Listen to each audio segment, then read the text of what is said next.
clever pun. The conversation.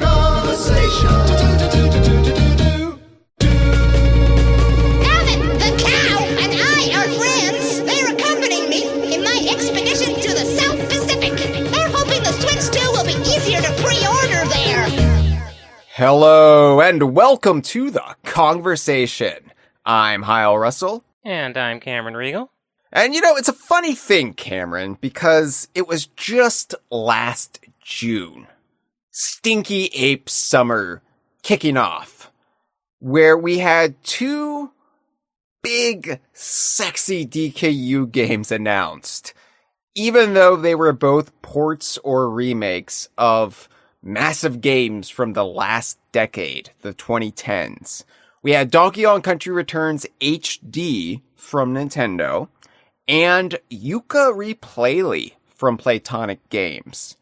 And heading into this year, not knowing the state or the slate of Nintendo's Switch 2 launch lineup, we just assumed the year would probably be mostly dedicated to talking about those two revisitings of past glories. And then Donkey Kong Bananza was announced on April 2nd, the Nintendo Switch 2 Direct. This game from Nintendo EPD that we had been chasing for the better part of half a decade or more was suddenly coming this July.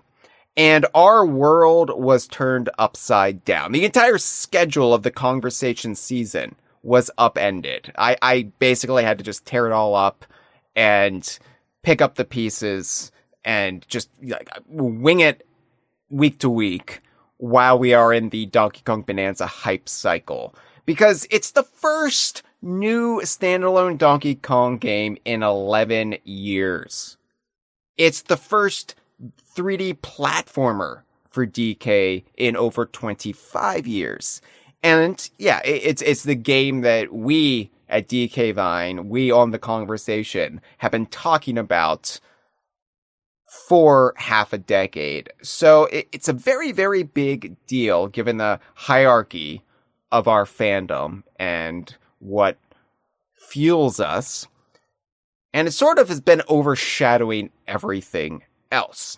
Who would have thought we'd get this trailer that raises a bunch of questions and shows a significant redesign of the main character and also Donkey Kong Bananza reveal?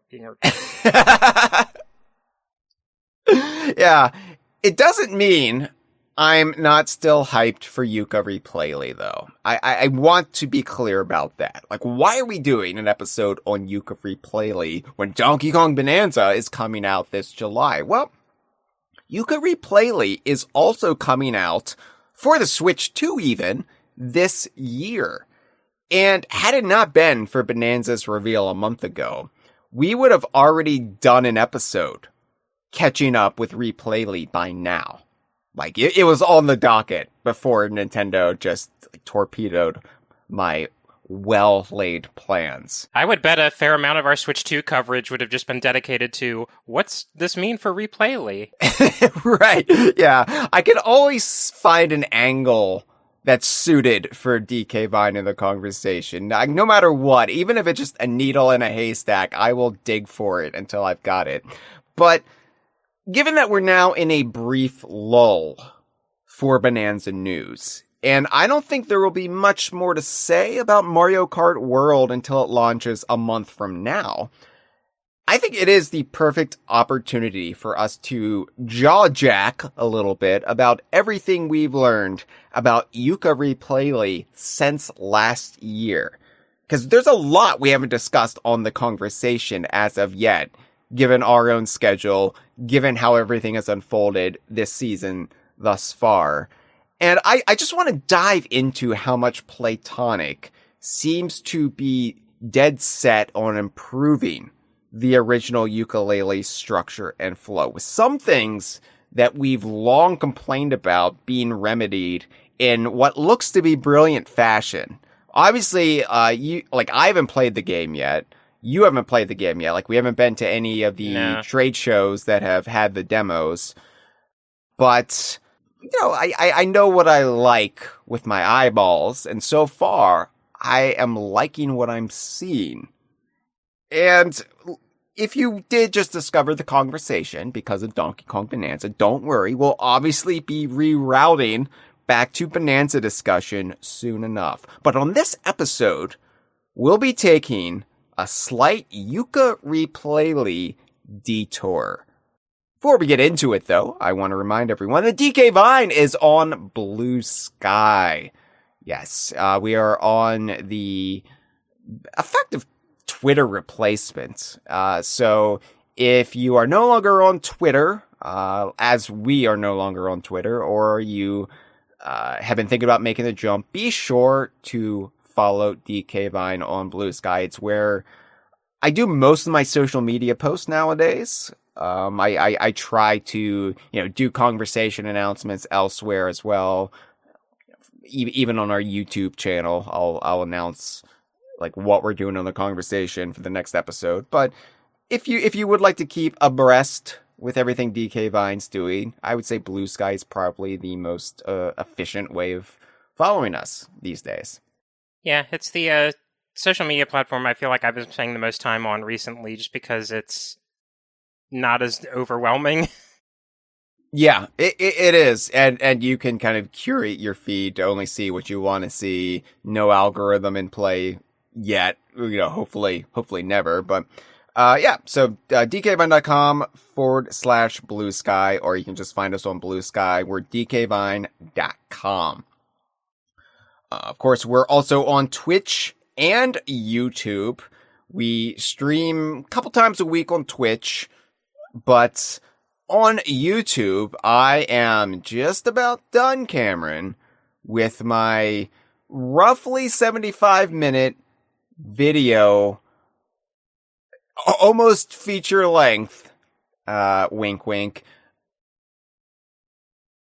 It's a video that explains the concept and history of the Donkey Kong universe. I did not cut corners with this one.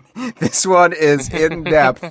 I get into the whole sordid history of the concept of Rare Shared Universe and how it's evolved, how it's adapted, and how it's persevered to this day. So close to being done. I don't want to rush it. I don't want to be like, I'm almost done. I'm just going to cut corners. I'm just going to skimp on the last couple of minutes. No, it's got to be perfect at this point. I've been working on it for like 4 months now, but it's going to premiere really soon. So be sure to subscribe to DK Vine on YouTube.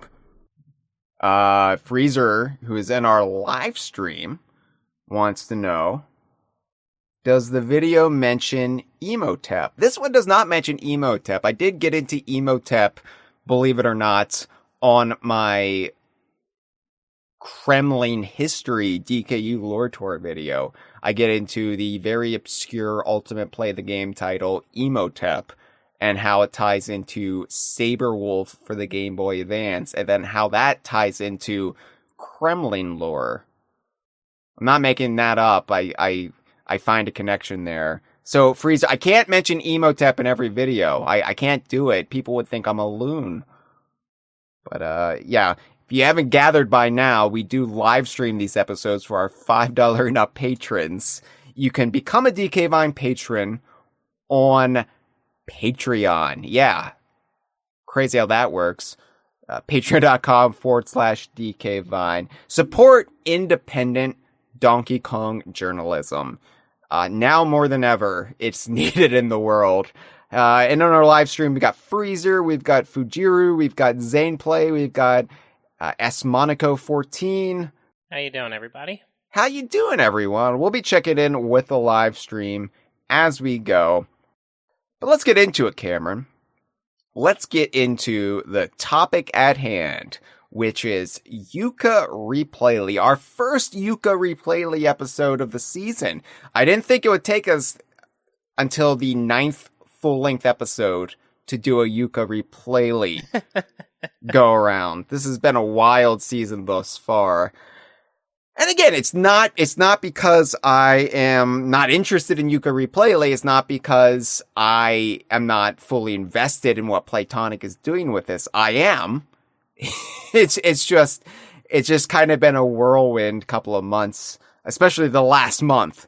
God, can you imagine if the Kongversation was like TV writing where like, well, we have the season locked in, so we can't address Donkey Kong Bananza until next January.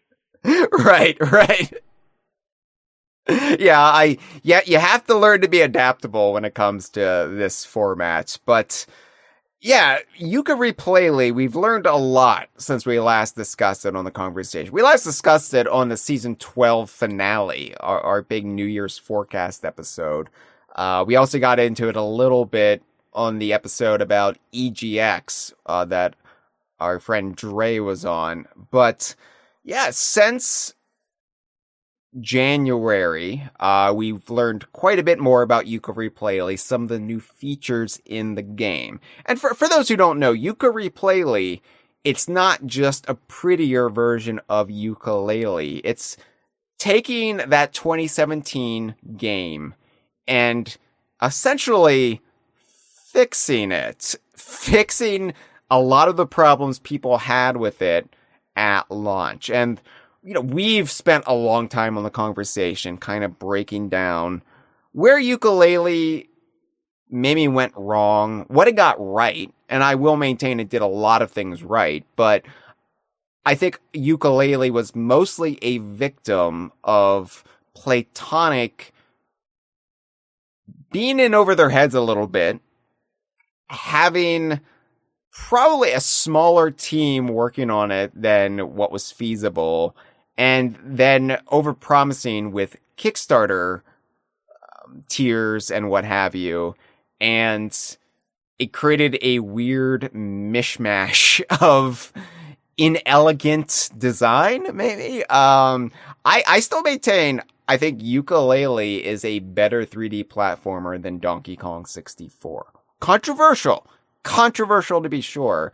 I do like a lot about Yooka-Laylee, especially the controls. I think it controls great. Obviously, there are issues. It's not perfect, but I'm not one of these people who will just sit back, magnify the flaws, and use them to just completely overwrite the things I do find enjoyable. I'm always going to be somebody who finds the good in something and celebrates that before I focus on the negative. That's just the way I'm wired. I think, given the realities of its development, like given Playtonic was a newly formed studio, given the constraints placed on them by having to honor everything locked in by the Kickstarter goals, and the honestly pretty rapid turnaround time of the game from announcement to release, I think it is a really impressive game. I do have plenty of faults with it, some of them well documented, but like I have a lot of respect for Yooka-Laylee in spite of any gripes I might have with it.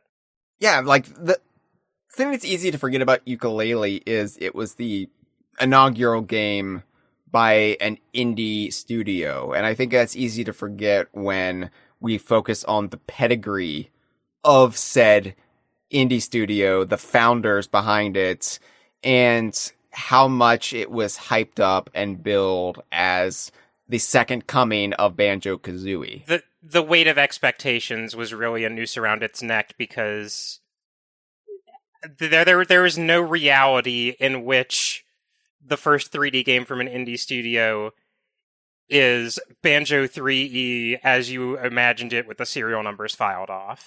Right. Yeah. And when they announced Yooka-Replaylee last June, I obviously, like, behind the scenes, we had heard scuttlebutt this was happening. It wasn't a complete surprise.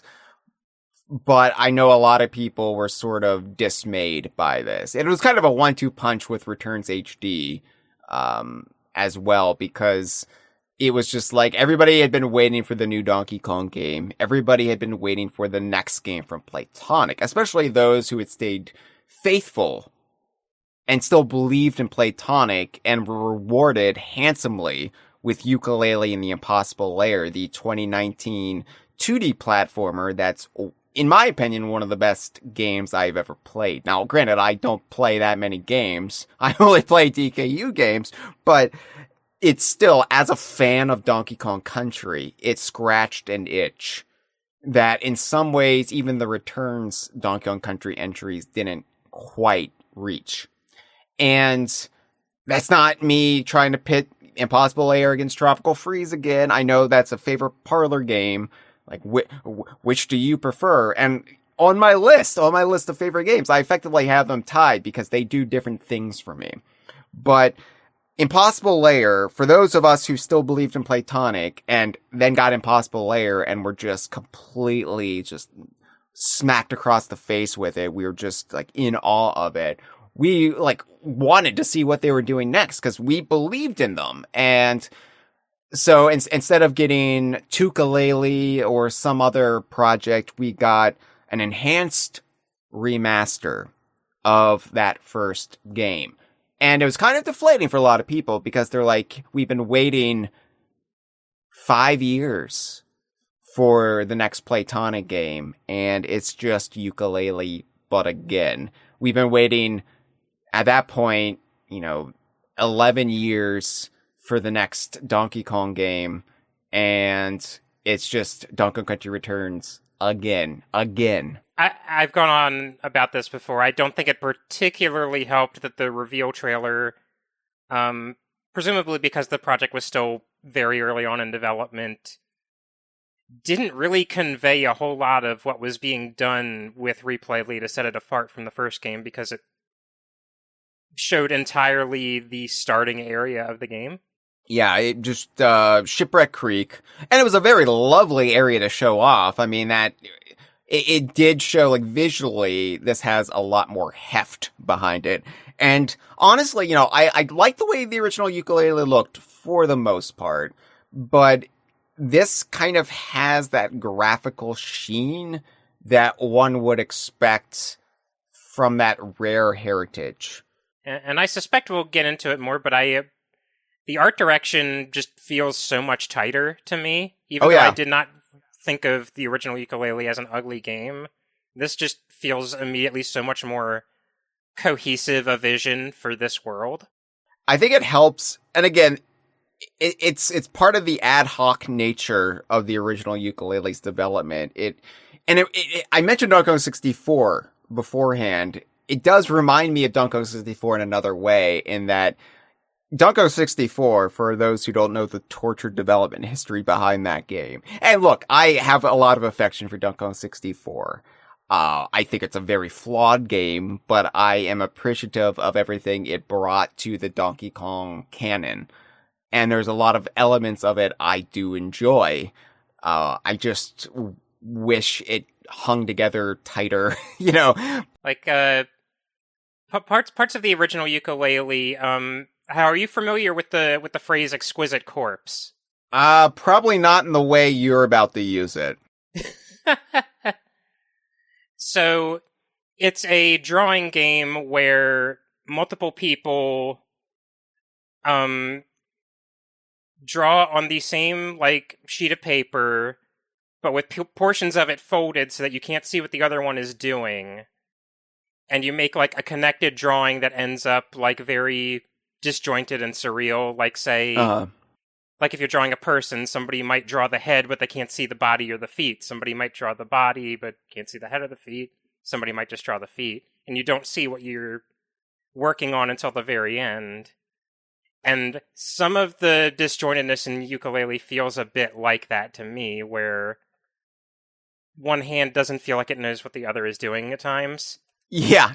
And Replaylee really feels like it's shoring up that exact problem. And that's why I compare it to Donkey Kong 64, because Donkey Kong 64, to make sure it was out by November 22nd, 1999, it was effectively all hands on deck. Everybody at Rare had to pitch in to get the game over the finish line. So you had, the Bad Fur Day team coming in, the Banjo-Tooie team coming in, just to get it done. Like, I think Greg Mails is on record as designing the final K. Rool boss fight. Chris Seaver came in and designed Glower the Tadpole, so you had a lot of just very disjointed design and art direction, which is why so much of Donkey Kong 64 doesn't feel like a Donkey Kong game at times. And Yooka-Laylee had, Kev Bayless, Steve Mails. They brought in Ed Bryan, who at that time wasn't working for Playtonic, but was commissioned, to do, I think, Dr. Puzz. And so you had all these like rare artists with their own distinct styles, and everybody was just pitching in. And so it was kind of like an all-star rare veteran jam session, which is cool in its own right, but it doesn't provide a cohesive final product.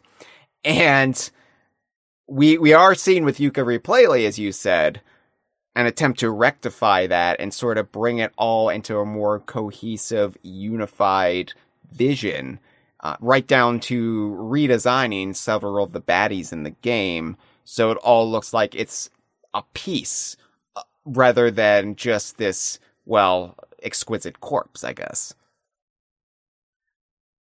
So, on March 17th, Playtonic published a new trailer, and this was less a trailer and more of a miniature deep dive video, which very carefully laid out for people, especially those incredulous gamers out there who just dismissed this back in June and haven't given it a second thought. Explains exactly what Yooka-Replaylee is and how it differs from the original Yooka-Laylee. And this is where I want to start. There was stuff before this, earlier this year, that's very exciting, but I thought this would be a good starting point for our discussion, because I think it does a very effective job of communicating how Yooka-Replaylee is going to be different in a broad sense versus like focusing on some of the really exciting new features in the game. And just talking about that unified vision and how everything's more carefully thought out. The Grand Tomes in the game, which are the worlds that Yooka and Laylee jump into, but they take place in these storybooks that are brought to life, like worlds within these books. The Grand Tomes, it's a little detail, and I think you were the first one to pick up on this in our group chat. But the Grand Tomes now have actual book titles. The covers of the Grand Tomes are no longer just like vague shapes that relate to the world, but they're actual books. They look like old leather-bound books that you would find in some like vintage book collection or library. We see this just with Tribal Stack Tropics, but Tribal Stack Tropics, the first world in the game, is now officially called Tribulations in Tribal Stack Tropics. This is such a small little change, but it's the kind of thing I love. Yeah, it's doing so much with so little to convince me that the world building is going to be a lot tighter in this revisit, because Yooka-Laylee has always leaned into this idea of like the Grand Tomes and the books and worlds within literature, but it kind of just felt like it was a framing device because there had to be one, right? As it was executed,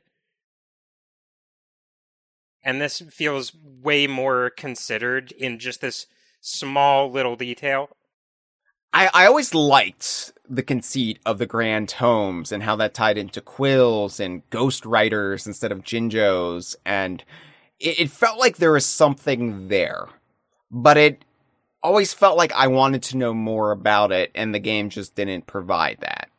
And just that little extra step, that little attention to detail, that ability to go back and polish everything a little bit more, just really makes it more intriguing for me, because I can really buy now that Tribal Stack Tropics is this great old jungle adventure story, in universe. And that's what Yooka and Laylee are inhabiting when they go into that world. Yeah, and weirdly it makes it have more of a sense of place, that it feels like Tribal Stack Tropics isn't just a place. That it's like, yeah, a book would be written about this. You didn't just... Otherwise it's, well, why is there a book about this floating island where there's not really a lot going on? Yeah, there's a big ramp monster.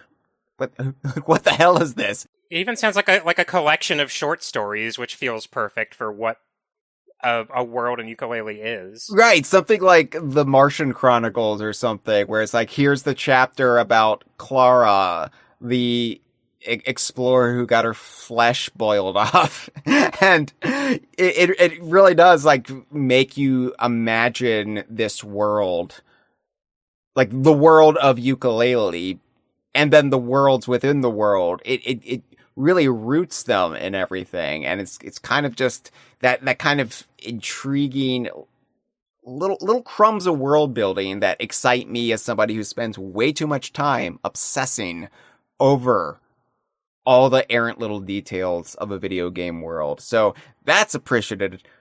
One other thing that was revealed is we got our first look at Galleon Galaxy, the 5th world or Grand Tome of the game. And Galleon Galaxy, I really liked the conceit of it in the original Yooka-Laylee. Just kind of this hybrid sci-fi but pirate nautical world, and just a fun way to mash up two concepts that have been kind of played out, especially the pirate aspect within the world of Rare and the DKU. I mean, Yooka-Laylee came out like 11 months before Sea of Thieves. So conceptually the strongest world in the game, and I don't think that's an opinion that's in much contention.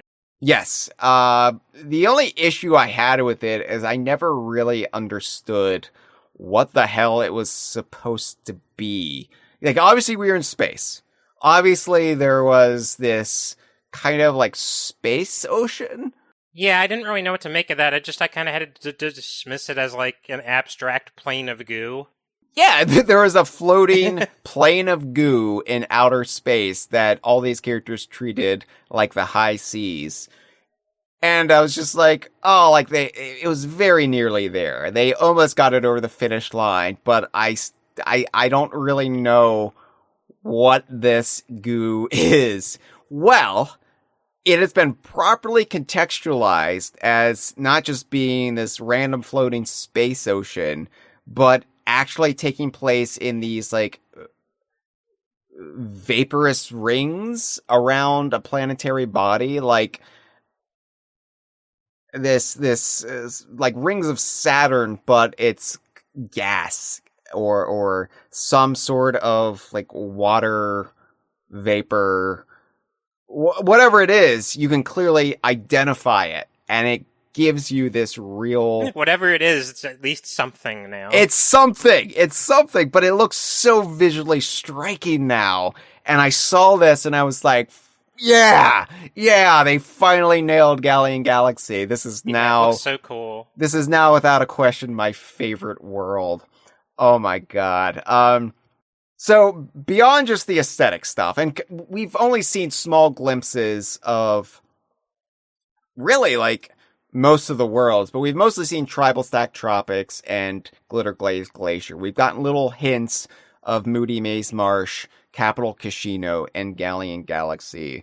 As the worlds go on, the less we have seen. But I really like everything I'm seeing visually. It looks gorgeous. It reminds me of the Glow Up in a good way, going from Bad Fur Day to Live and Reloaded. Like, I know people sometimes criticize Live and Reloaded's art direction. Conquer looks way too fluffy. Does it really fit the more cartoony aspect of Conquer, which is always read as more of a like Tex Avery style, like Looney Tunes kind of world versus the more like lushly rich depictions of like the natural world like you would get in a Donkey Kong game or even Star Fox Adventures. But I did like the way it looked at the time, and it was like such a huge glow up to my eyes in the short For 4 years between the two versions of Conker. Like, divorced from the original, it is very cohesive and very pretty. Yes. And I mean, that's what this reminds me of. It reminds me of going from the N64 to the Xbox / GameCube era. Just like, whoa, like this is just a feast for the eyes. And it's been a long time since I've said that about, just a game like this. This really does tap into the real cheap, slutty part of my brain that just loves rich, beautiful graphics. The part of me that all those critics who complained about Donkey Kong Country just being good graphics and nothing else. The part of my brain that's like, yeah, I like good graphics. Yeah, that looks pretty. Yeah, I like rich colors. Yeah, so I'm fine with that. Yeah, I mean, that was always, when I was a kid, that was like Rare's identity as a developer to me, of they make the good games that are also prettier than everyone else's. Yeah. So, yeah. Like, I still look for that in anything from their pedigree.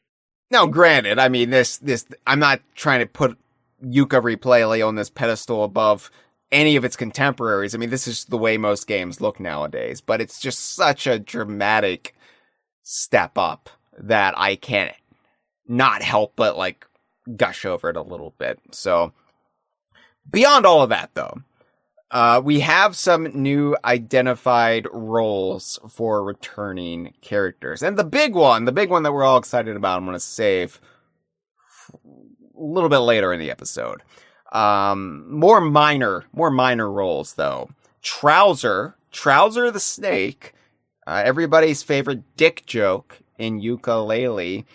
He's got a new role because it was discussed at last year's EGX in London, which, as I said, DK Vine correspondent Dre attended. They talked with the Playtonic reps at the show and found out that they were considering at the time that they were not going to gatekeep moves in Yooka-Replaylee. They were thinking that they were going to just allow the full range of Yooka and Laylee's moves at the very start. So you don't have to progress through the game and have to learn all the moves again. And, it's fine the first playthrough, but then when you replay the game and all of a sudden you can't fly or you can't just do stuff that you've taken for granted, like the bubble fart move or whatever, it gets a bit irritating. It's the same issue replaying Banjo-Kazooie and you're like, oh, I can't do that. Or replaying Banjo-Tooie, I ran into that, even though it had been years since I replayed Banjo-Tooie. When I replayed it when it came to NSO, I was just like, when do I learn this move again? I want to do this move. It's fun to go back to a Banjo game and remember you can't always grab a ledge. Yeah. Yeah. So this was intriguing to hear, but I was like, how are they going to pull this off? Because they would have to certainly restructure certain challenges as a result, would they not? Yeah, and I've kind of have been eyeing this curiously because I know that it's kind of a mixed bag for people, that the flight ability you get toward the end of Yooka-Laylee does kind of break much of the earlier game if you go back and try to get things with it, because it is just a very versatile ability with a pretty generous meter. Yeah. But I kind of appreciated the boldness of letting your player do something like that in and of itself. And that kind of makes me wonder, well, if you potentially have all your moves from the start, what does that mean for flight? Because you're probably not going to give your player such a broken ability. Right. I know that I don't have it handy with me, but I know somebody spotted in one of the one of the trailers that got out what looked like it might be like a placeholder flight pad. So I don't know if that's going to be the answer. I mean, it worked for Banjo-Kazooie. I mean, it was the kind of clunky but ultimately elegant solution to get around the problem there. Partly my speculation, but like it looked like some kind of flight-related thing was left in by me as maybe an oopsie, but... Well, yeah, there was like I said, an inelegance to that in the original Yooka-Laylee, but at the same time, it was kind of fun to be able to get certain pages, whether this was by design or not, and a lot of times I think it wasn't, but at the same time, it kind of made the game feel not realistic, but it made it feel like this is exactly how a 3D platformer would behave if you were a 3D platformer character in real life. Like, you could probably approach this problem by many different solutions. Yeah, and even if it seems like inelegant from a design perspective, it's always fun to me when you do something in a game in such a way that it feels like you got away with something. Yeah, exactly. And that's what the flight move in Yooka-Laylee was to me. And I know this is kind of the way the genre has been trending anyway. Freezer's giving me shit for my only frame of reference being Conquer Live and Reloaded when I could have talked about Spyro Reignited. But look, I am true to my ethos of complete ignorance outside of the DKU. I am a jewel. I am a treasure. But like I know this is the way like 3D... what Spyro collects. You'd know that if you played Spyro. I know enough that this is the way 3D platforming is trending. I know Donkey Kong Bananza is going to be doing this. And I don't want to say Yooka-Laylee was ahead of the curve because I think they just kind of oopsie doodled their way into it. But if Yooka-Replaylee can embrace it, great. And that's all well and good for, from a design standpoint, but from my standpoint, I'm not a game designer, Cameron. I'm a Luddite. I'm an idiot. I wear a dunce cap. All I know is how I feel in a game's world, and all I know are the characters that inhabit said world. I love characters. I love really like believing in the world they inhabit, and I love catching up with them when they reappear. It's why, my obsession has always been characters, and the DKU is effectively built on that concept, or at least my understanding of the DKU. But it raises the question, what do you do with Trouser then? What do you do with Trouser? Everybody's favorite dick joke. Because Trouser's whole thing in the original Yooka-Laylee, he was the game's analog to bottles or jam jars. Or Bazai, for you Grunty's Revenge fans. He taught you the new moves along the way. And I do like the character of Trouser. Like Trouser being this real, like, flop-sweated, door-to-door salesman. Like almost this, like, stereotype from the 50s or 60s. And just this, like, I mean, he's got the big, like, Zach Morris phone from the early 90s. But, I don't know what it is about, like, faux sleaze that makes a character... like faux charm that belies sleaze that makes a fictional character so charming. Yeah. When Trouser is absolutely somebody I wouldn't want to be around in real life. Trouser was one of the winning ideas in the original Yooka-Laylee. And obviously, I think Playtonic, being founded by veterans from Rare, they share the same ethos that I believe in. Like, they love their characters. So they wouldn't just say, well, Trouser's not in it anymore. We're just going to write Trouser out, because they're not going to do that. They're not going to do him dirty like that. So we now know that Trouser will be in the game, but now you'll be exchanging your quills at Trouser's Worldwide Incredible Traders, which is his little business name, Twit, and you can get level exclusive cosmetics, or you can facilitate upgrades. We've seen in the early footage that he's selling the health extenders and energy extenders, and we don't really know if that's where you get those now, or if you can still find them in the Grand Tomes themselves as a hidden collectible. It's a bit unclear, but yeah, it's going to be under the auspices of Trouser Shop now. And, you know, he is a mobile salesman, so you're going to have to find him, but the world exclusive outfits, though, man, they really activated the fan artist in the community, because like the next day I was seeing fan art of all of these costumes they showed off, from around the world too, which was really cool to see. Like I love checking in with the Rare fandom in Japan. And yeah, we were getting like Japanese artists showing off these get-ups of Yooka-Laylee, and I just love to see it. But yeah, this is one of those, as you mentioned, like just current trends with 3D platformers that I am really enjoying.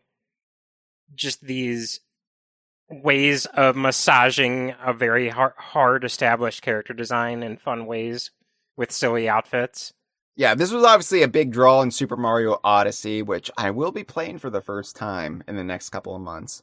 But we're seeing it in all of the big 3D platformers of the moment, like the ones that DK Vine is covering this year. Yooka-Replaylee, Donkey Kong Bananza, Demon Tides, we'll need to discuss at some point. But yeah, like I love that Tribal Stack Tropics, Yooka and Laylee are dressed like tourists.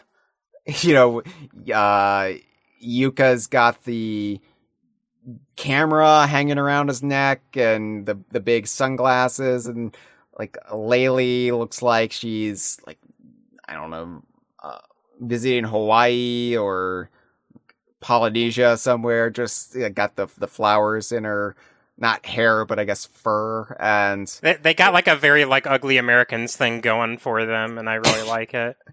Right. And then Glitter Glaze Glacier, they're dressed like the royalty from the Icymetric Palace, which hopefully we'll have a little bit more context for in this go around. But yeah, like they're dressed like old-timey I almost said aristocrats, but from a Disney movie that's not Aristocats. I mean, the Disney movie, I'd say Yooka reminds me of his look as the ballroom outfit from Beauty and the Beast. Yeah. Laylee's got the like princess crown. It's really fun to see. And then Galleon Galaxy, this is my favorite. Yuka's just straight up in a spacesuit. You can't even see Yooka. Yeah, like obviously the spacesuit is still in his like the contours of his shape. His space helmet is his like dented lizard head, which I love. But he's got the big visor, you can't see through it. He's got the yeah, it's very like a late game armor in a Ratchet and Clank game where it's just entirely face concealing. And Laylee is dressed like an extraterrestrial, like an old-timey 1950s Martian aesthetic, complete with antenna eye stalks. It's very cute. I love it. And this is the kind of thing I will be playing with. Like, usually I'm like, I want the character to look like how they're supposed to look. But this is my second go-around. And, like, I don't even know, we don't know what costumes and outfits Donkey Kong's gonna have in Bananza. That's gonna be thrilling to me, you know, and I'm definitely gonna want to play with that. So, yeah, like, I'm all for this trend. This is exciting for me. And as somebody who has not gotten to really experience this trend, having it like all dumped on me in 2025 is kind of like, yeah, you know, just let's have fun with it in all the different games. But yeah, really cool to see. And I've got some ideas for costumes I'll get into in a little bit, but that brings us to Vendy. The most memed character from the Yooka-Laylee cast. We all love her. Easily. We all love Vendy. We all love how ghastly her original design was. I say original design because they tweaked her design in this game. Yeah, it's a lot softer, I'd say is the word. She still looks a little bit nightmarish, but I would say, yeah, they definitely made her look less like a big yellow refrigerator.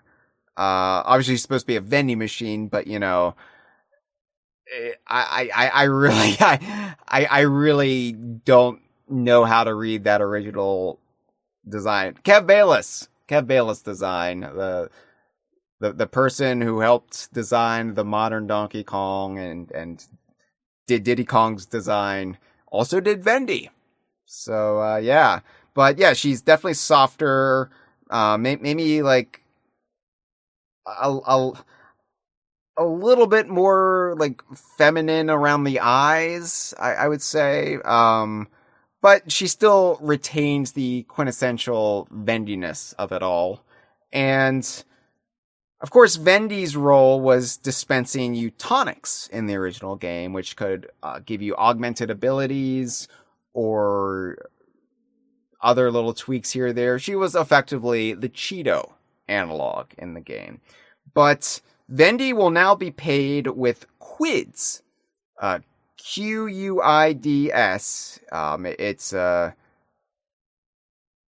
It's an abbreviation. But quids are the coins that you collect by completing the challenges conjured up by the ghostly Cornelius piggy banks. Quids come in red, green, and gold colors, depending on the challenge. And just speaking to quids really quick, and Cornelius, I'm really wondering what, if any, the connection between Cornelius and the Ghostwriters are. Because this is kind of weird because Impossible Lair also featured new ghost characters that were not the original Ghostwriters, that they would materialize quills in the middle of the level and you would like chase them, or like they would each have their own different gimmick, but they were never named. They were never really given an identity, and what exactly they were or their relation to the Ghostwriters has gone unanswered for the last 6 years. And as I said, like I find the Ghostwriters, the Jinjo analogs in the original Yooka-Laylee, we know they wrote the Grand Tomes, but like their connections to all of this, to these other ghost characters, it is one of the most tantalizing bits of Yooka-Laylee lore that has been left on the table. Like I remember wondering, like, okay, there's 5 Ghostwriters, there's 5 Grand Tomes. Which ghostwriter wrote which Grand Tome? They never get into it, and I want to know. Or was it a collaboration? Did they all write in tandem? Was it like a pass story? Is that why it's also disjointed? I don't know, but I really want to know more about the Ghostwriters. I really want to know more about the ghost in Impossible Lair. I want to know more about Cornelius and why Yooka-Laylee, their corner of the world, is so damn haunted all the time. But anyway, Cornelius, I love the design. Ghostly piggy bank. It's just weird enough. Also, just makes sense as a way to recontextualize Vendy because, yeah, coins in a vending machine, that just is a straight line connection. I've seen some criticisms that the coins, like, they feel like too derivative of Mario, where this should be more in the style of Rare. And I was like, well, even Rare used coins from time to time. Maybe not in Banjo, but... This is fraught phrasing, but Mario doesn't have a monopoly on money. I mean, I remember when Donkey Kong Country 2 came out, Cameron, 95, and I remember thinking, I don't like that they added banana coins. I don't like that they added hero coins. That feels too much like Mario. I got over it pretty quick. I can't imagine myself now thinking that the hero coins were a mistake. The hero coins are functionally like medallions anyway. Yeah. But, like, the idea that those would destroy the individual identity of Donkey Kong. Like, this currency with Donkey Kong's initials on it. So yeah, Vendy runs Vendy's Emporium, and you can get still tonics, but you can also get non-world specific clothing and cosmetics. Now, you saw a little bit of this with the original Yooka-Laylee. You had the underpants tonic that would put underpants on Yooka. But this is much more in-depth. This is much more varied. We haven't seen too much in the way of what we're going to get, but there is a Arse shirt, which is Amazing Retro Software Entertainment, Retro's company.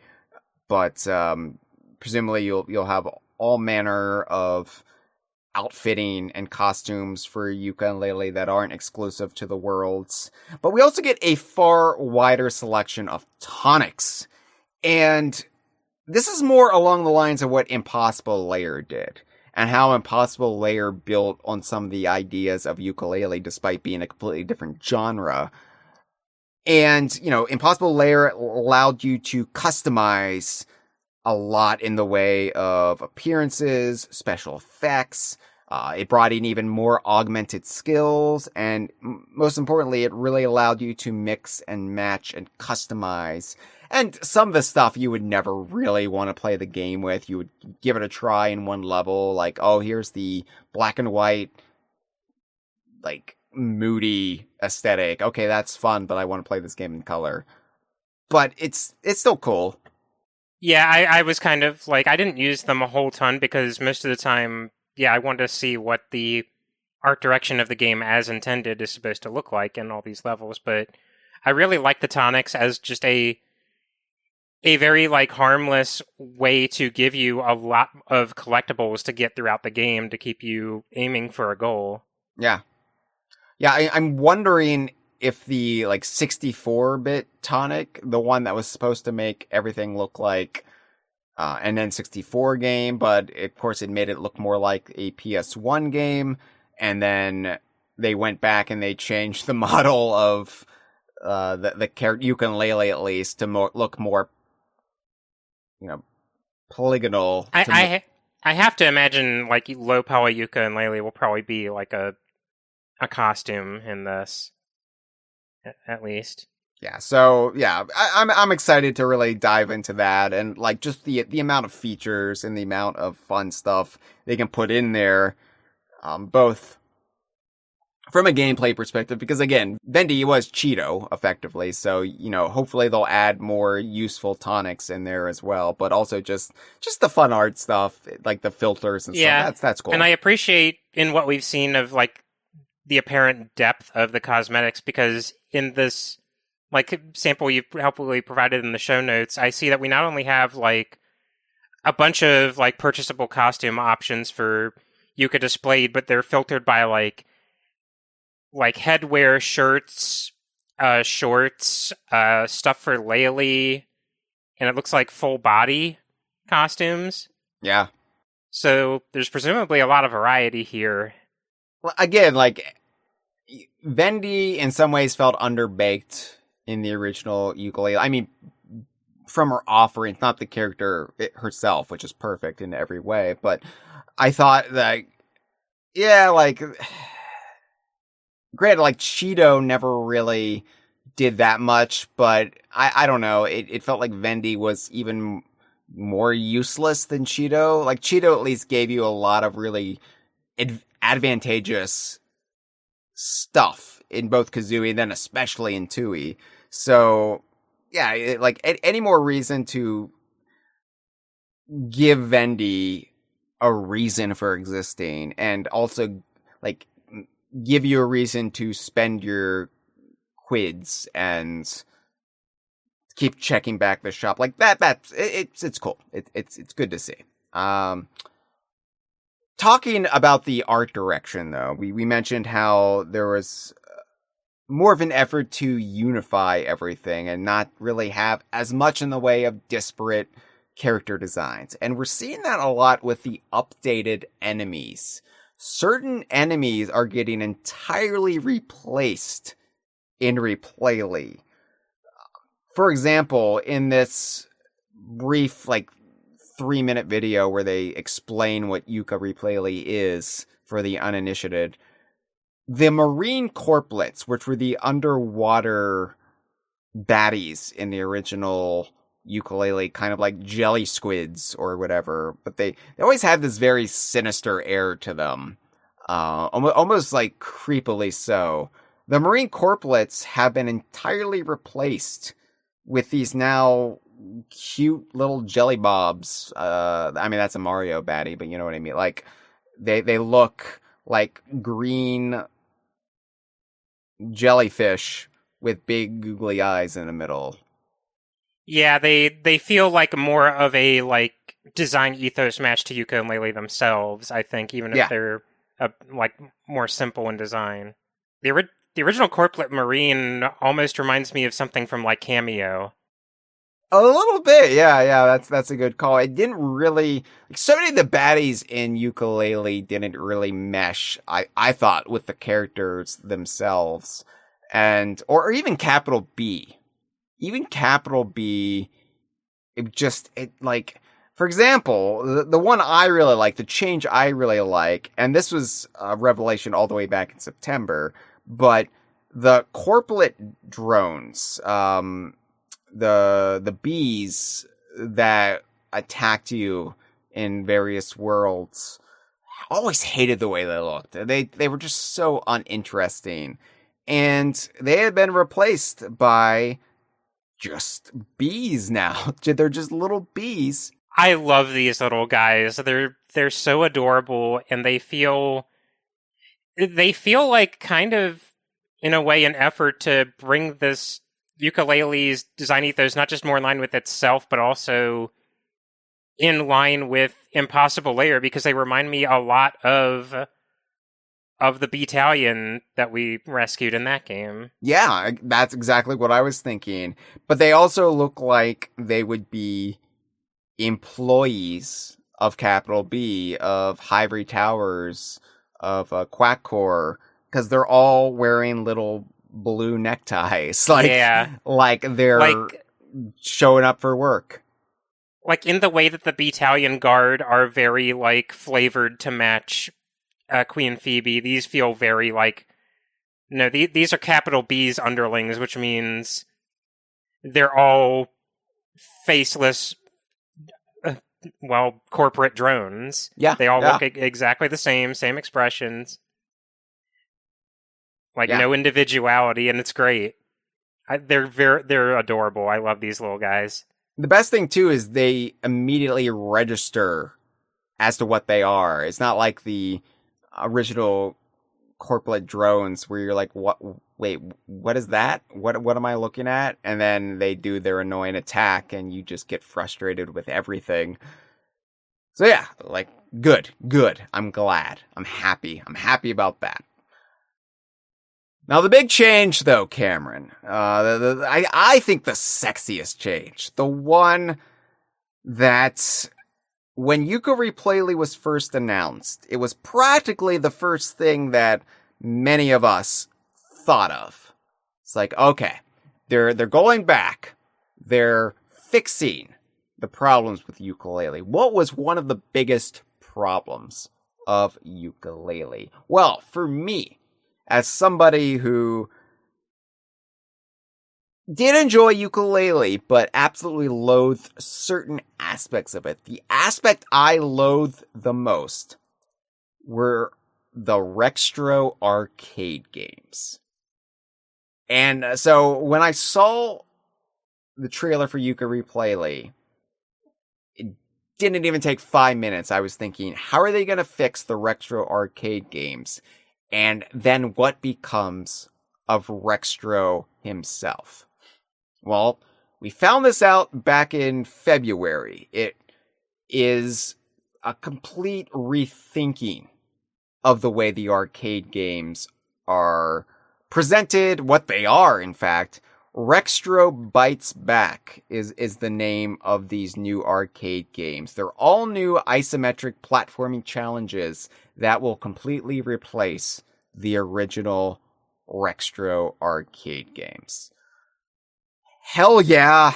I'm so excited about this.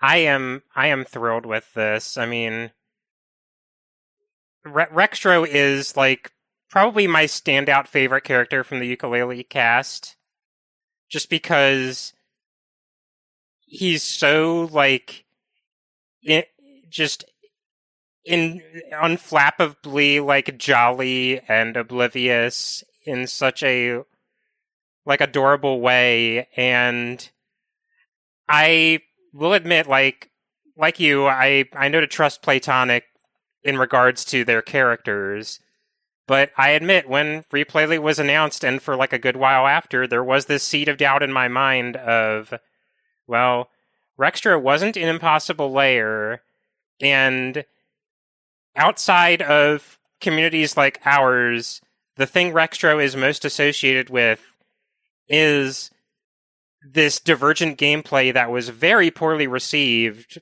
like, to the point of, like, a pretty vitriolic criticism. So the seed of doubt in my mind when we didn't see him right away is, oh geez, was the solution to fixing how rough Rextra's gameplay segments to just cut him out entirely? Because I have seen this happen before.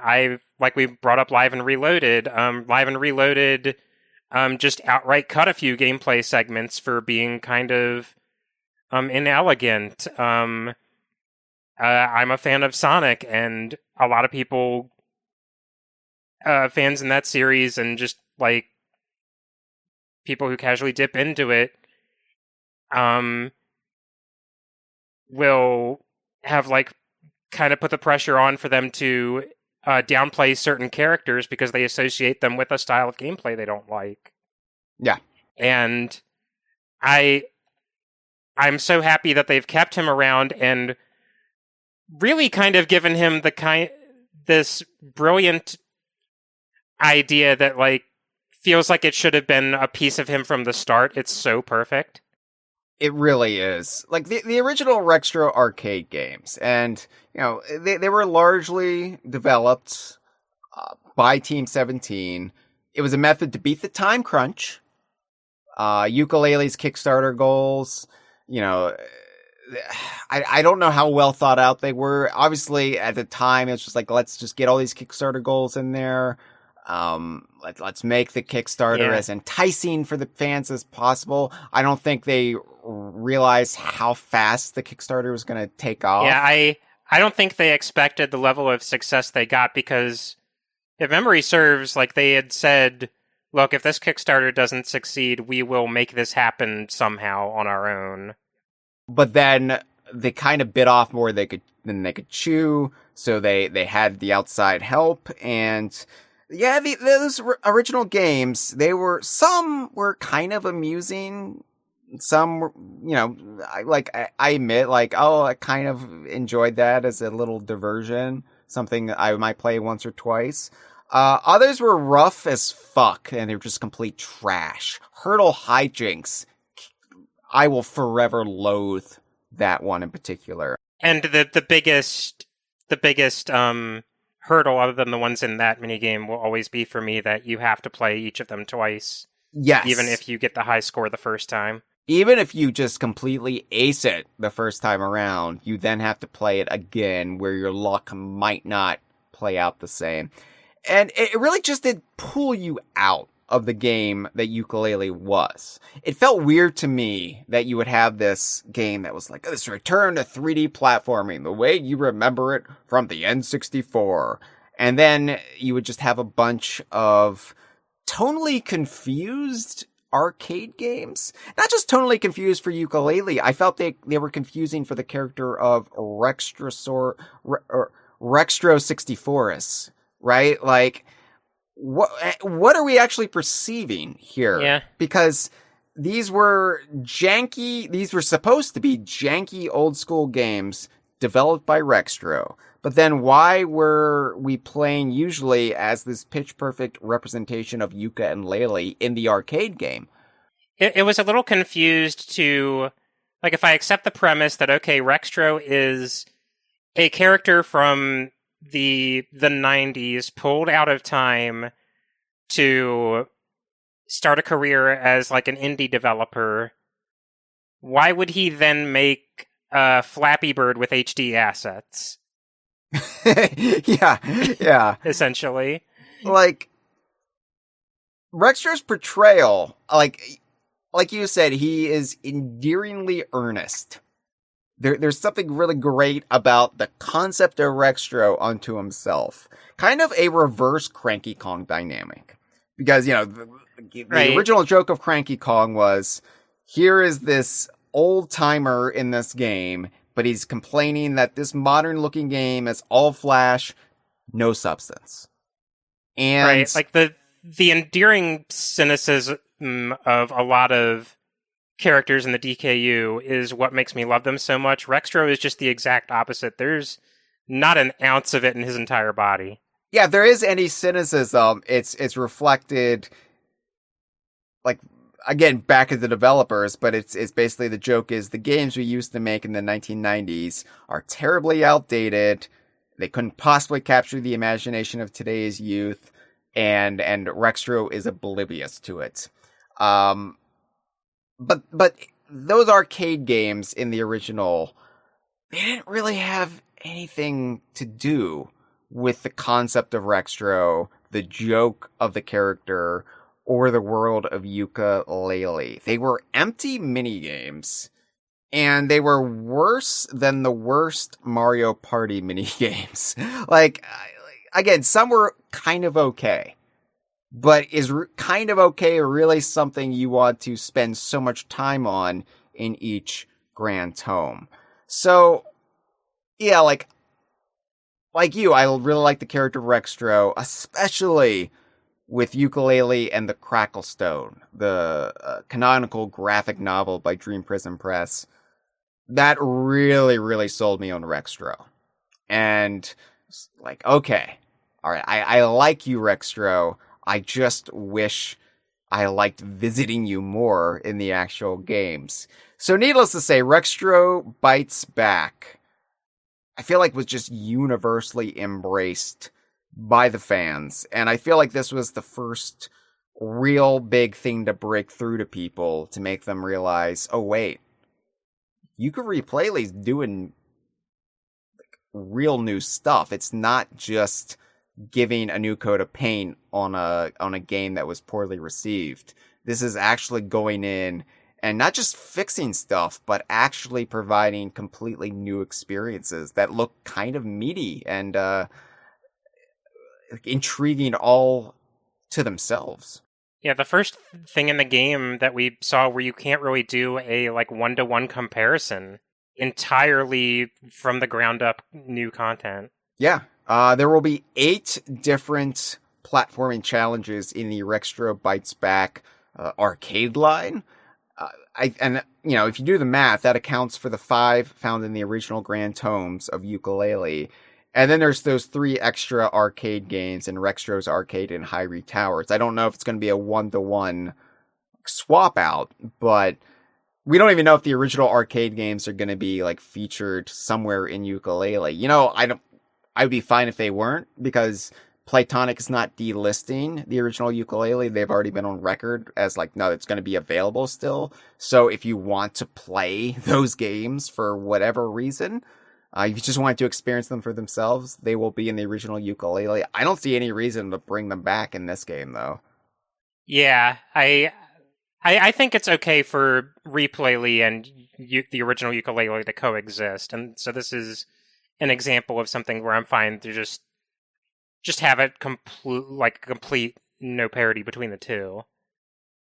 The designs of the Rextro Bites Back environments, like Rextro looks so great in these. It's so fun. It's something that like I kind of worried about with Rextro, is like I am kind of a stickler when it comes to like doing retro throwback stuff in a way that feels authentic to what it is. I.e., like if you're going to have, like, say, a segment in a TV show or a game or whatever where the conceit is, this is a 16-bit video game.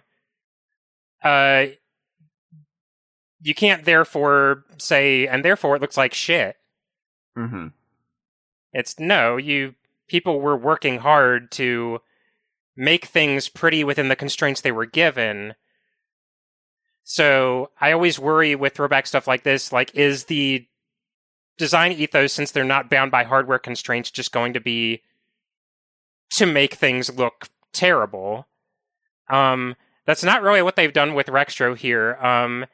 These worlds, they don't look like anything remotely like what an N64, PS1, Saturn, like 32X, etc. would be capable of, but they communicate the vibe of that perfectly. Uh-huh.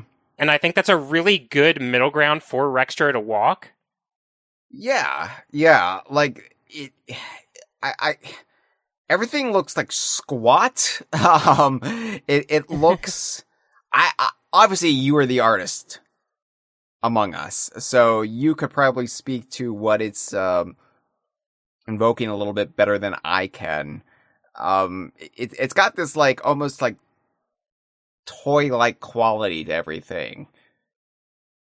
What it very much reminds me of was the short like period of time in the 90s where 3D in video games was the fancy new toy, and just something looking 3D in and of itself was like a selling point to people, something to make it look appealing. Like, I look at the very like geometric like plant life in these, the very like angular like leaves on the trees, the grass. It reminds me of this aesthetic you saw in like the pixel graphics in the first two Sonic the Hedgehog games, early 3D like pre-Mario 64 platformers like Jumping Flash on the PS1,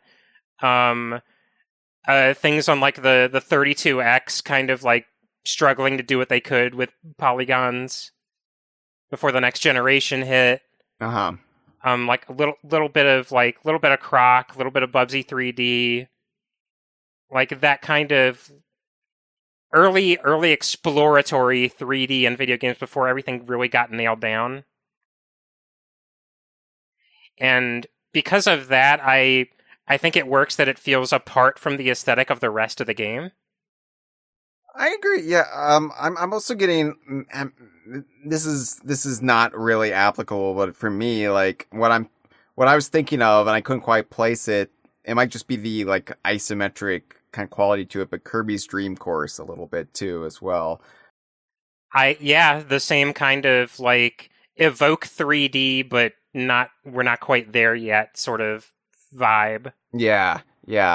I think it looks great, especially because it's within the confines of these arcade games. You know, like you've even got these like original baddies that Rextro fights in these. They're the Megabytes. This is all Rextro's fantasy, effectively. These games he's designed for himself, where he's the hero, and the enemies are very like, and I've seen this comparison before, like Astrobot-esque. Yeah. Which, again, works because that's like the same sort of thing Astrobot is evoking. I've seen some criticisms of the aesthetic because, again, going back to the coin thing, people feel like it might be too much like Super Mario or other properties and not enough like the Playtonic / Rare brand or identity. But I'm not really concerned about that because, again, this is all framed as an in-universe arcade game. It's not actually environments that are supposed to exist in these grand tomes. And Rextro already existed as... Rextro himself already existed as apart from the characters in the greater world of Yooka-Laylee aesthetically. Like, I don't think Rextro would have worked as a throwback to what Banjo-Kazooie looked like in 1998, because Rextro does not look like a Banjo-Kazooie character. Right. He looks like a Sega arcade character. Yeah. It's kind of hard. Yeah, it's kind of hard to do a throwback to something like what Rare was doing, because they always try to make it veer more towards that cartoony realism than you would get with other properties that more immediately date it. So yeah, I'm fine with Rextro being what he is. I really like the character. This looks really, really just fun and interesting to me. And what's exciting is, if these segments, because Yooka-Replaylee seems to mostly be headed up by some of the younger, or if not younger than the non-Rare veterans, who maybe didn't toil away at Manor House and then Manor Park in the 1990s and 2000s. It seems to be a game that is sort of not a proving ground, but a way for the fresher talents at Playtonic to kind of get that pedigree, get that under their belts, get their sea legs or space sea legs in the case of Galleon Galaxy. And this seems to be a real showcase of what they can do all unto themselves. So what's exciting to me is if these Rextro Bites Back segments are received well enough, I would say it's quite possible we could see an entirely new kind of lower budget standalone game. I am absolutely seeing a Captain Toad scenario with this. Yeah, Rextro, one of the most lovable characters of the Yooka-Laylee cast, someone who was let down by the poor quality of the original game's offerings for him. This could be his own spin-off brand. This, we've been talking about the possibility since we had Chris Sutherland on the Kongversation way back a decade ago. And he first talked about Playtonic's plans of having this interconnected universe. It hasn't really gotten off the ground because we've only gotten 2 Yooka-Laylee games, and then some stuff with Playtonic friends like Demon Turf, but that's not really what he was talking about. He was talking about the original Rare shared universe, the DKU in the 90s. And yes, Yooka-Laylee ties into all of that as well, but just speaking from what they can control, we haven't really seen that, and it would be cool to really get that going via Rextro Bites Back. I would be all for that. Oh, absolutely agreed, especially since when we we're entertaining the notion of if a Yooka-Laylee character spun off into their own game, how we're kind of working backwards of how would you build a game around, say, I don't know, Shell the Space Witch. This is, this is a solid foundation. This is just, you could already run with this. Right. It's a good proving ground for it, too. Well, hopefully Yooka-Replaylee will sell well enough to justify that. And we got some, I would say, good news on that front, just based on availability, because both the original Yooka-Laylee and Yooka-Laylee and the Impossible Lair were published across all platforms by Team 17. Now, when Playtonic launched their own Playtonic Friends label back in 2021, it raised the question over how they would be handling their own in-house developed games, because Playtonic Friends really gives a leg up to even smaller indie studios and in some cases just teams that are only a couple of people working out of a garage, and it really does give them that spotlight, that platform. But even then, Playtonic really only can digitally publish it, and then everything else is taken. If you want a physical copy, you've really got to go through the collector oriented companies like Limited Run or Super Rare Games. And Team 17 gave Playtonic that leg up for the Yooka-Laylee games, to get them in stores. You could go in, you could wander into a games shop or a department store and potentially just pick up a physical copy of Yooka-Laylee or Yooka-Laylee and the Impossible Lair. As opposed to ordering it, getting it a year later, and being impatient in that interim and just buying a second digital copy.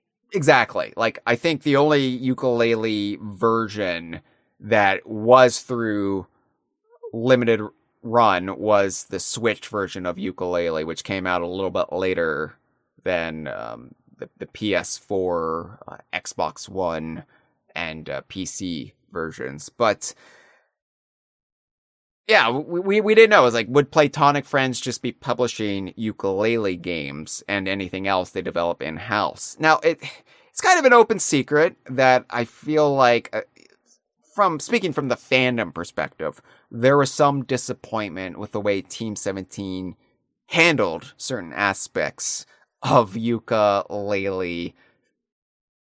I'm not just talking about the retro arcade games. I'm talking about the promotion of Yooka-Laylee and Impossible Lair, which, again, it's a game we laud and we love. And I think that they really failed to get the public to understand exactly what it was. That it wasn't just an expansion or DLC to the original Yooka-Laylee. Like, Yooka-Laylee and Impossible Lair sounds like they're adding a new world to Yooka-Laylee called the Impossible Lair. And I don't know, it just kind of fell flat all around. Yeah, I know that, like, we saw testimonials and, like, on social media of, like, oh, I didn't realize this was a new game. Right.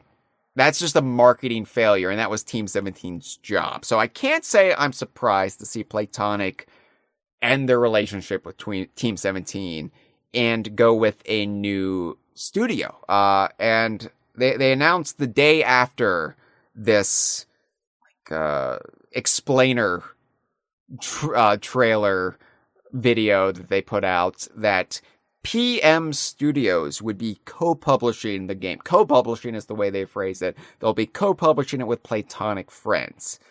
And this will enable Playtonic to get physical copies into more gamers' hands rather than, again, relying on the more bespoke, collector-oriented outlets, which, provide a great service to physical media collectors. And that's, I think the way all of this is going to be trending more and more, depending, we still don't know the weight of how things like tariffs are going to just completely take a sledgehammer to a lot of these more smaller companies that, rely on imports to get the product out. It's already really decimated the board game community and companies that have sprung up in the last 10, 15 years.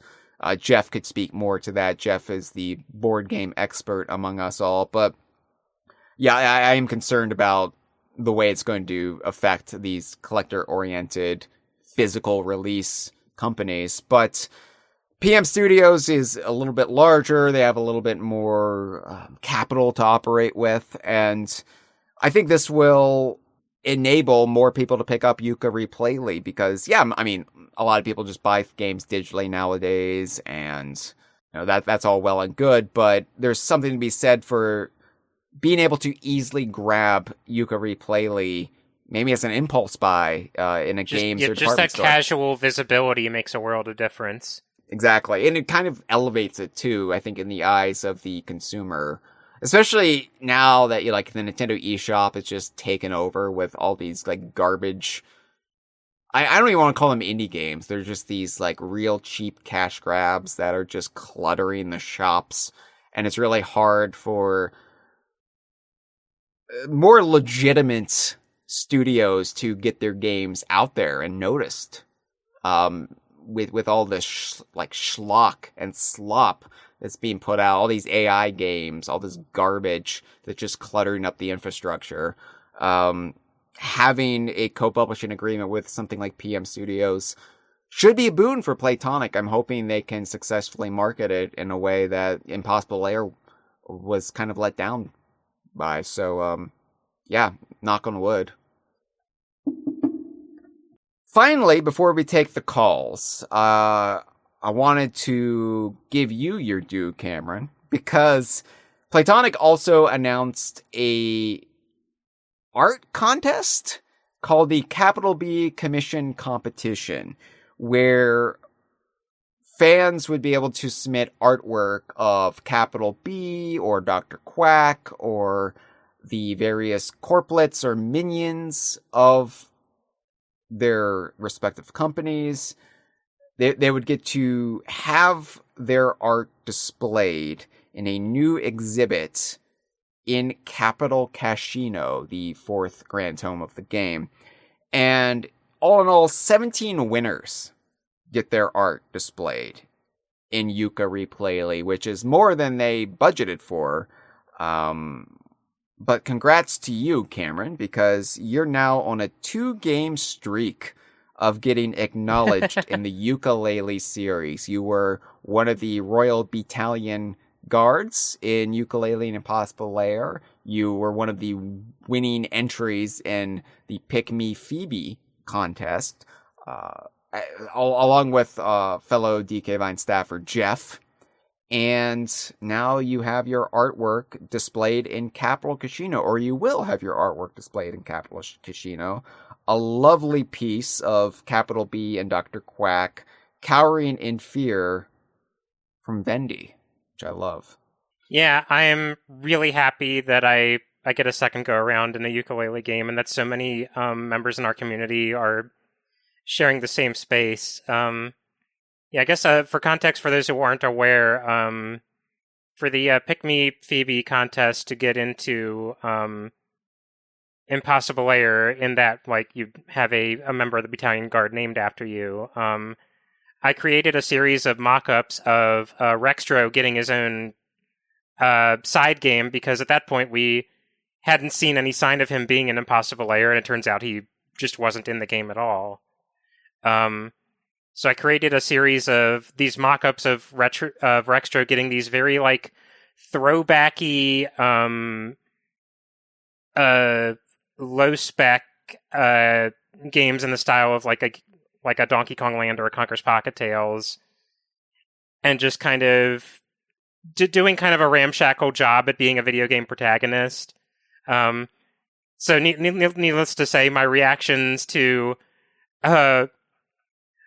Rextro's new Rextro Bites Back were twofold. One, this is awesome. I love everything for this character. And my second reaction was, well, guys, you could have called me. I love your artwork. Can't wait to see it in the game. It'll be the first piece I visit when I'm in Capital Casino. I'm glad that they picked it. I admittedly was kind of worried, given the nature of what my drawing is, because the conceit of the contest is that these drawings are going to be hung in a new exhibit in Capital Casino, or at least the majority of them. We'll get to that. Sort of implicitly sponsored by Capital B. And I had the idea for this drawing of Capital B and Dr. Quack sort of in terror at a surprise Vendy appearing behind them. And I kind of wondered, well, I feel like Capital B might not actually hang this, but the idea is too fun and I want to draw it. Yeah. So something snuck by him, I guess. It humanizes Capital B. It makes him seem more approachable and relatable to the people visiting his casino. Other names I would just like to give a quick shout out to. This is not of course all the winners, but friends of the show in particular, Cammy, Grunt, Banana Meteor were names I recognized who got in their own artwork, which is always cool to see. I'm always happy for others. It makes me feel inadequate because I have no artistic ability in this field at the very least. So it's just like, well, I'm not going to be able to participate in that. I'm woefully unqualified to have even an attempt. But I'm always happy for others. So many talented artists in our community and in our friend circle, and it's just always great to see them get a spotlight, get some recognition. So, on Playtonic's Discord server, senior community manager Steve James, who runs their socials, revealed that some of the extra paintings, because they picked more winners than they had budgeted for the exhibit in Capital Casino, some of those extra paintings will be tucked away in other locations throughout the game. For example, there's a portrait of Duke, the aristocratic corplet in Tribal Stack Tropics. His little lair will have his own portrait, and it's Capital B's office will have the portrait of young Capital B and his family, his parents, which was done by artist Robert H., which I like, because this effectively canonizes this depiction of his mother and father, which is kind of a cool win for this fan artist to kind of get that in a Playtonic game and have that little bit of lore established by your hand. That's kind of amazing to me. And there's also going to be a mysterious third location that's currently top secret. I wonder what that could mean. The big question I have, though, concerning this portrait of his family, and this is going to contain spoilers for Yooka-Laylee and Impossible Lair. So if you've still not played Yooka-Laylee and Impossible Lair, and we've sold you on the game over the course of this discussion, please... It's frequently on sale for like less than $3. Just go get it. Go get it and plug your ears. Come back in 4 minutes or so. The big question I have is, where is Capital B's sister in this portrait? Now, it could be she was not born yet. This could be before she became part of the family. That's kind of what I'm going with. That maybe she's just a lot younger than he is. Or, given, and these are even deeper spoilers for Yooka-Laylee and Impossible Lair, given that the entire events of the game were actually written into reality when Laylee started scribbling in the one book. Like, they happened. The events happened, but they only happened because Laylee wrote in the magical tome that can rewrite existence. Given that, it's possible that Yooka-Replaylee still all takes place before Impossible Lair. And Laylee hadn't scribbled in the one book yet, so Phoebe still didn't exist in the timeline yet until Laylee willed it into existence. That's getting a little heady, though.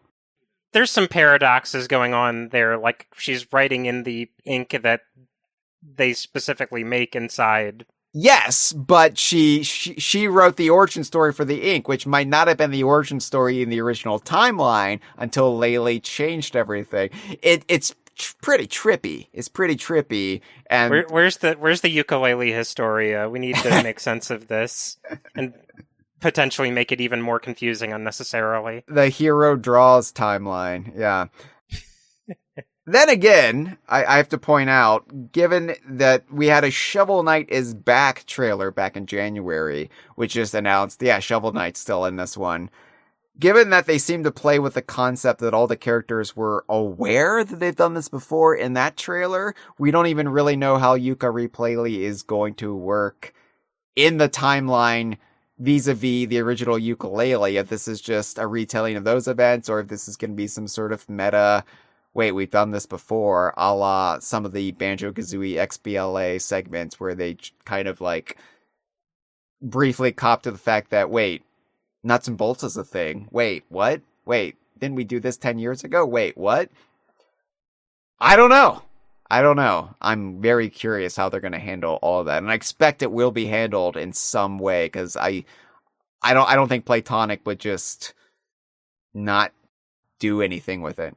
I mean, Playtonic is not Rare, but we've seen this before with like Rare wanting to do the same sort of thing with Banjo X, where the characters become kind of aware that they're repeating the steps of Banjo-Kazooie and things are going off the rails, or what we did end up seeing executed very, very lightly in Conquer Live and Reloaded, where Conquer and the Gargoyle take a time out to kind of address things aren't going exactly the way they did in the N64 game.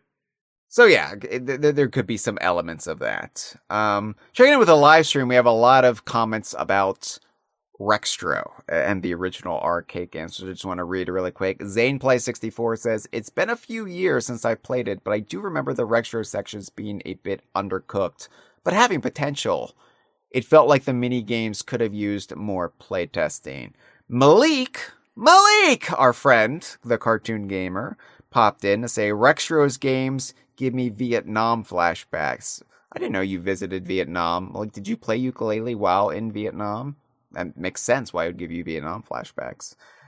Anyway. Is that where they're demoing it now? Anywhere but anywhere nearby, huh? I lament that where I live, I never get any video game trade shows. We get like knockoff Comic-Cons, but we don't get actual like video game events. And it was fine when I attended E3 every year, but now E3 is dead, and I just like, I don't know. Maybe if they came to MagFest, I would come back to MagFest. But yeah, anyway. We got some calls to take. Thankfully, not like 50 bordering on 60 or whatever we got for the Bananza episode, but we got a handful. So I thought we'd go ahead and play them, and then have some final thoughts about what we would like to see in Yooka-Replaylee that hasn't been revealed yet. I want you to think about that a little bit, Cameron. Let's go ahead and play the first call. Hey, it is the YouTuber formerly known as DKRDS, now known as Nick Vez. What's up, gang? Just want to give you guys a shout out. Your content has been awesome since Bananza's come out, and you guys are getting some great recognition on YouTube, so that's awesome. But we're not here to talk about Bananza. I don't know how we're not talking about Bananza still, because it's the first thing I think about when I wake up. But we're talking about Yooka-Replaylee. And Replaylee, when the first game came out, I remember playing it. I was so jacked for it. And I remember playing it and just like being a little disappointed the whole time, and just wanting it to become something more. And it just felt like it was like too close to what we wanted. I don't know. What's your pitch? Give me your best pitch to get somebody like me and all others to buy this new version. I hope that's not putting you guys too much on the spot, but love what you do. Huge fan, and have a great day. Oh, and as Traveler of the Stars would say, you both look amazing. Well, thank you for the call, Nick Vez. Check out his YouTube channel. He's talking about Donkey Kong a lot. Where's Kongversation and DK Vine merchandise while he does it? I appreciate it. No. I think Yooka-Replaylee, when it comes out, listen to what we have to say, and then maybe pick it up. But if you do want to get more interested and more invested a little bit in the world or the corner of the world, depending on your perspective of Yooka-Laylee, I would seek out the graphic novel Yooka-Laylee and the Cracklestone, and I would play Impossible Lair. I think that is the 1-2 punch that could make a new Yooka-Laylee fan out of you. Because both build on what the first game did as far as characters and the world itself, but they're also just fantastic works of art unto themselves. Yooka-Laylee and the Cracklestone, Cameron, you and I mean, we've raved about it. We've interviewed DM Cumbo, the artist and author behind it, but it's one of the best, like, official tie-ins. Like I said earlier on this episode, that I am impressed with what the original Yooka-Laylee was, given the constraints of its development and the circumstances around it, and like the turnaround. Cracklestone is just straight up one of the most beautiful graphic novels I've seen in my entire life. Yeah. And Impossible Lair is one of the best 2D platformers I've ever played. Just not it. It is punching so far above its weight. Nick, I know you're a fan of Donkey Kong. If you're a fan of Donkey Kong Country, I think Impossible Lair will reach you in a way the original Yooka-Laylee maybe didn't. And it will probably get you more excited about Yooka-Replaylee as well because, well, we've seen what Playtonic can do now. And some of the inadequate aspects of the original Yooka-Laylee, the inarticulate design, a lot of that can be explained away by circumstance, by happenstance, and you can see how much they've learned and how much they've grown in that short jump from Yooka-Laylee to Yooka-Laylee and Impossible Lair. And Yooka-Laylee and Cracklestone, gorgeous, gorgeous work of art, and it'll make you just love the characters all the more. Like, that really in particular, Cracklestone made me a fan of the characters in a way that they weren't just empty XPs for the Banjo-Kazooie cast. Yeah, it also unmoors them from some of the more like controversial gameplay elements of the first game, while also allowing them to be more characters than they really could practically be in a game that had to be a 3D platformer first and foremost. And Impossible Lair also like broadened their horizons and showed they don't just have to be this one thing, like being just these reskins of Banjo, Kazooie, Bottles, Mumbo, Cheeto. They can stand on their own and do their own thing while having a little bit of that DNA in there all the same. Impossible Lair is very evocative of an original trilogy Donkey Kong Country game, but it also really feels free to like ask questions and change things up of like, well, can we do this a different way that might work a little bit more streamlined, or approach this from another angle, and it comes out really strong for it. It's always directly compared to Tropical Freeze, but I liken it more to exactly the game I would have wanted Donkey Kong Country 4 to have been. I mean, not exactly. Obviously, you can't exactly have it be like that, but that evolution, that building on where Donkey Kong Country 3 left off, that's what Impossible Lair is to me. Had Rare done a DKC 4, like how they have built on what the map screens incorporated in DKC 3 and taken that to the next level. Well, the overworld in Impossible Lair is exactly that. So yeah, can't speak highly enough of those two Yooka-Laylee projects. Like, it's such a shame that so many people checked out after the original game, because those two things deserve so much more love from the extended DKU fandom. So check them out if you have the time and budget. But like Cameron said, Impossible Lair is frequently on sale for just a couple bucks. So yeah. All right, let's go ahead and play our second call. Hey, this is Kronax. Really quick, last time I called, you asked me to spell out my name. It's spelled Kraalnax, but you can just pronounce it like crawl, like the word crawl, and knack, like the word, like I have a knack for this, with just an S at the end, so Kronax. Anyway, I'm calling in for Yooka-Replaylee, and the thing I most want to talk about is what the reception / like sales of this game might be. I think both are kind of question marks and like different in sort of interesting ways. I think that Yooka-Laylee obviously had a kind of mixed reception upon release, and part of the criticism was like some more surface level stuff, like the moveset and like the controls, and I think some like the music. And it seems like a lot of that's getting patched up. I don't know about like more structural changes, but we haven't seen that much of the game, so I think that's kind of an open question until it comes out or until we get some more concrete stuff. Sales are also, I don't know how much it will sell, and I don't know how much it would be needed to be considered a success. I don't think we have very like solid numbers for either Yooka-Laylee game, although we know that Yooka-Laylee ended up selling 1 million units pretty quickly, so it probably did okay. But I think it's like 2025 is going to be a very crowded year for games. It's a very crowded year for like Nintendo fans, which I think is a large portion of the people who would be interested in new Yooka-Laylee. So I don't know if it will be as successful as the original, but considering that's a remake, maybe smaller sales are fine. It just like costs less to develop. Maybe they mostly just want to get Yooka-Laylee back in the public spotlight before they do a sequel. So I think both those are big question marks, and we'll mostly find out when the game releases. But I'd love to hear your thoughts. Thank you. Well, thank you for the call, Crawlnax. I will try to say it right from now on. Thank you for spelling it out for me. I am terrible with names, especially over phone calls. Did you know I hate talking on the phone? It's one of my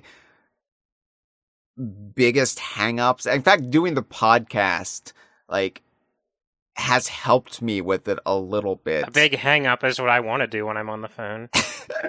just not being able to talk to somebody face to face, not having that eye connection. I feel like it's hard for me to articulate my thoughts, and doing the podcast has certainly helped with that because we don't talk, we don't see each other on camera when we're doing this. So while it can occasionally cause us to trip up and talk over one another, it has helped me with phone etiquette all the same. But for sure, me as well. To answer your question, though, or maybe not to answer it in the way you were maybe hoping for, we had this question when we did the Bananza call sack. What if this game doesn't sell? Well, I can't speak to that because I'm not an economist. I don't really know exactly how things are going to shake out, especially with the United States in particular probably entering a recession fairly quickly. And,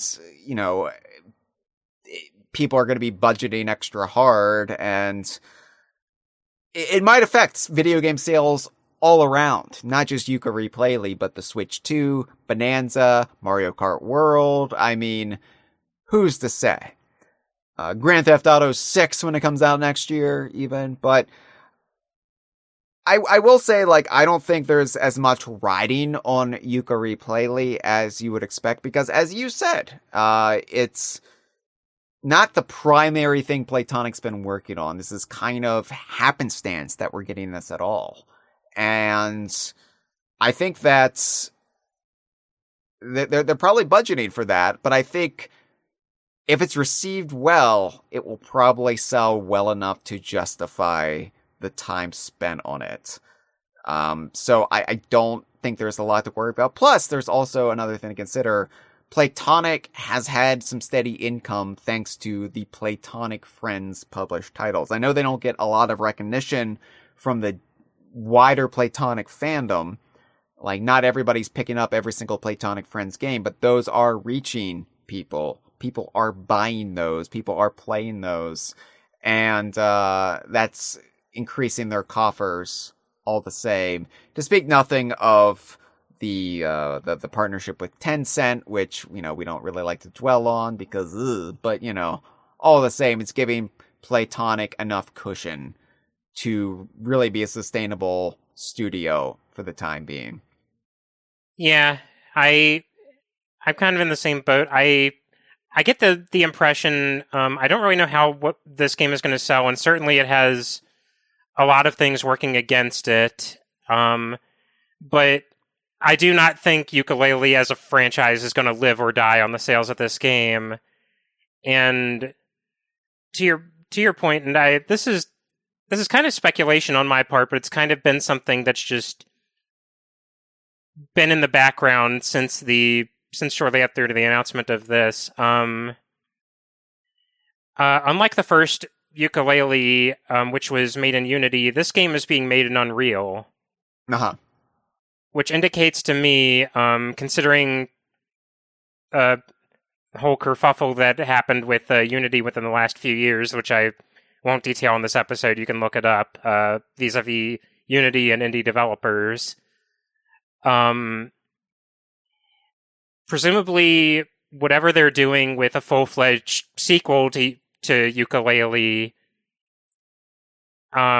is still a ways off and will probably be in this same engine. I could totally see Replaylee's genesis just having been from, well, our new project is going to be a ways off, and we have to do all of this work to recreate the same things we accomplished in the first game anyway. this is something pretty low stress, low stakes that we can put out in the meantime to, give people proof of life of like, hey, we're still actively working on things. Playtonic has not forgotten about Yooka-Laylee. And here's a taste of what we are capable of with the lessons we have learned from the first game, so you know what to see from us from the future. Absolutely. I think the threshold for success is much lower for this one. And if it can just bring more people on board with the brand, kind of reset a little bit, and then, like, Nick, our first caller, if they can then maybe discover the other Yooka-Laylee projects out there, it'll just do well to kind of build the reputation and esteem for Playtonic that they probably now deserve, and really set the stage for the true follow-up to Yooka-Laylee and whatever else they're working on. So I think like this is probably a low-stakes release that has a lot of upside, which is why they're doing it. Gavin Price, the founder or the head of Playtonic, co-founder but head of Playtonic, he is, if nothing else, a shrewd businessman, and he's demonstrated that, keeping this indie studio alive and thriving for a decade now. And I'm not really worried about Playtonic's future. So, yeah. Thank you for the call. All right, one more call, Cameron, and then I hope you've been thinking about what you want to see in Yooka-Replaylee, because I'm going to ask you. That's what we're going to be talking about.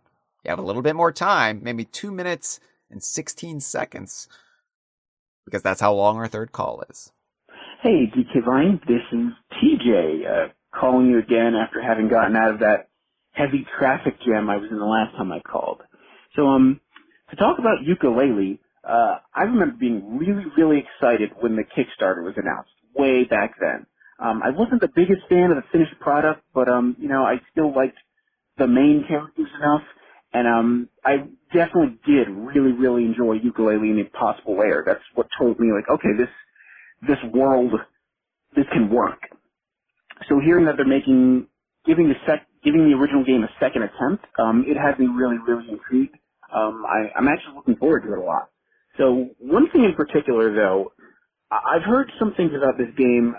I'm not sure if it's true or not. I probably should have looked into it. But I remember hearing that this time around, Yooka and Laylee might just start off with their moves unlocked. And that has me kind of interested. Because one thing in particular about the first game that they got later in the game was the free flight ability. Now, I remember looking at beta footage of Banjo-Kazooie, seeing that those two characters could take off and fly without the need of flight pads. And I remember looking at that as a kid and thinking like, oh wow, I would love that if I could play a Banjo level and just fly wherever I wanted. And then years later when I experienced it in Yooka-Laylee, I kind of saw why that wasn't a good idea. Like, those immersion breaking invisible walls that are everywhere, and, because you have free flight, the developers expect you to have it, and so you have to check every rooftop to see if something's there, and so it didn't end up being as fun as I thought it would be. So the idea of the characters potentially having that from the beginning of the game, I'm really kind of wondering how that would work. Or is the free flight going to be nerfed in some way? Have they already addressed that or announced that, and I just didn't hear it? But that's something I'm thinking about now. Kind of just the free flight in general and kind of overall balance. I wonder how that's going to feel this time around. But I will say, again, I am looking forward to this. I have the Fan Gamer Yooka and Laylee plushes, and I keep them in a little DK Barrel cookie jar that I have as well, and I think that's a good fit for them. So, yeah, thanks again. This is TJ, and thanks for taking the call.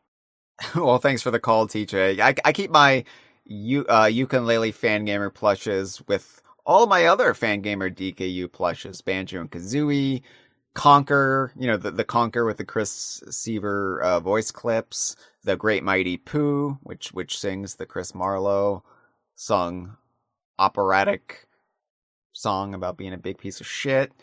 I've got Gruntilda, Mumbo, the Jinjos. I've got all the Jinjos, even the Jinjonator. Yeah, they're all on display shelves right by my desk here. Anyway, cookie jar is a good place to keep them though too, especially if you don't like cookies. I hate food, but I like the DKU. Cameron, we've already discussed a little bit about this, the flying mechanics and how they're going to get around this with now that it seems like they're going this route with all the moves being available from the start, at least from available evidence. This could not actually be the case, or maybe you have most moves, but not all of them. Yeah, I don't know, like, flight pads might be the answer, even if it feels like it's kind of backtracking a little bit, just going back to what worked in Banjo-Kazooie. But I don't really know. Because, yeah, the flight really renders a lot of the moves redundant once you have flight. And it really is just kind of the one move you learn that just completely upends the T-table. Yeah. Because I feel like a lot of the other moves you learn are very, like, situational. Flight just kind of completely reprograms your entire approach to navigating every single world. I do think it's fun. I do think flying around with Laylee is fun. Of course, there's the energy meter, so, you can't fly forever. And the fact that it's fun is why I don't want it gone entirely, especially because, sometimes it does just make navigating around these huge worlds much easier. Yeah, I'm thinking back to, like, how much more tolerable Moody Maze Marsh is when you could just fly over it all. By the way, I love the way Moody Maze Marsh is looking in the footage and screenshots we've seen of it. It just looks so much more colorful and vibrant and less like the pea soup vomit from The Exorcist. But yeah, I don't know, TJ. Your guess is as good as ours right now. We've got our theories, but that will be the one thing that I'm really curious about vis-a-vis the moves and how they orchestrate it all. And we're going to be checking in with Yooka-Replaylee. This isn't the last time we're going to be doing it. Obviously, once Bananza is out and we've really just squeezed every drop out of it, we'll probably really be focusing on Yooka-Replaylee at some point later in the year. But, Cameron, what would we like to see Yooka-Replaylee do that Playtonic hasn't necessarily revealed yet? And I'll start. I'll give you a little bit more time. My big thing was Rextro. They did it. Fantastic. But my other big thing, my other big criticism, and this is something I really ran into when I was replaying Yooka-Laylee on Twitch a couple years back. I would really like the cart toss minecart sequences to be tweaked a little bit so they don't feel like a wobbly mess some of the time. Yeah, this is a big bugbear with me as well.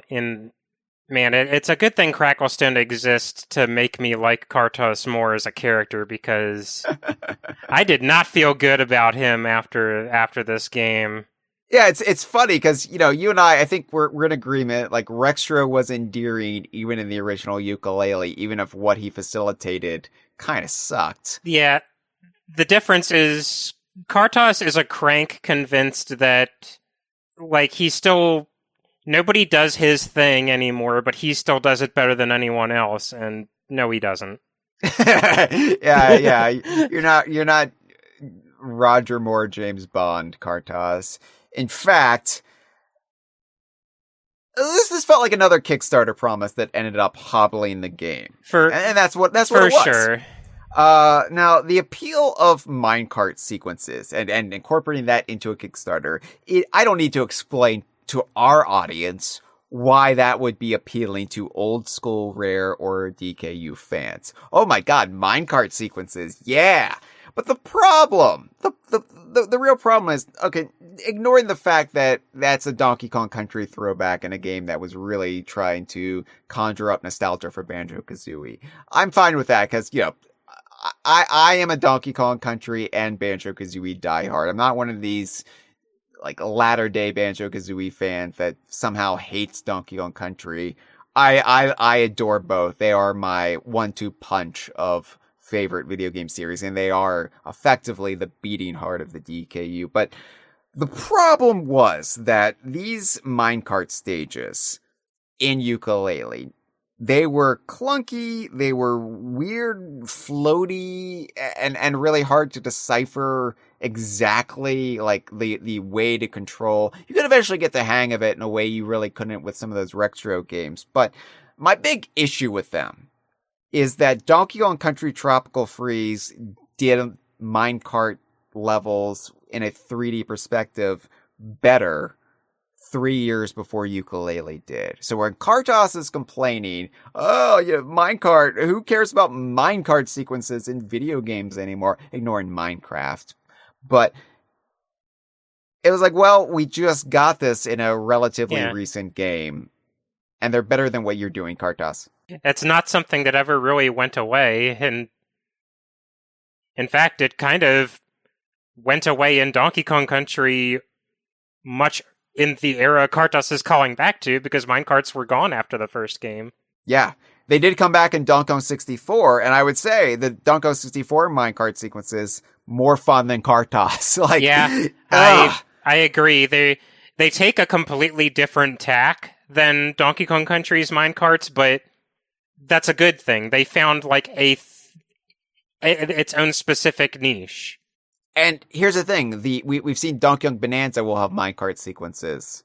I'm sure they will be better than Kartos and Yooka-Laylee as well. Kartos can get fucked.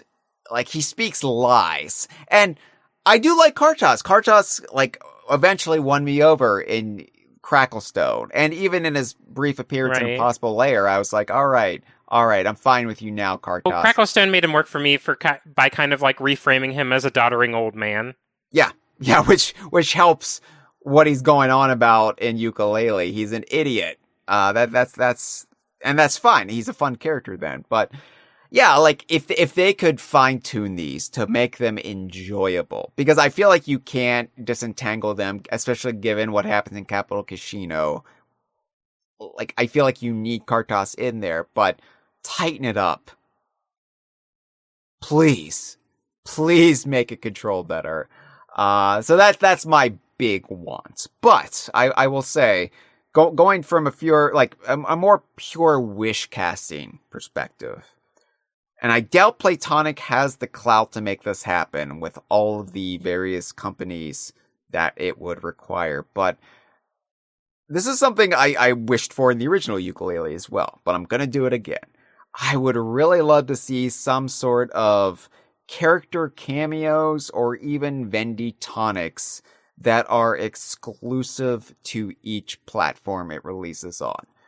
For example, imagine you're playing the Nintendo Switch 2 version of Yooka-Replaylee and you run into Diddy Kong, or you get to wear Diddy Kong's hat and shirt or something.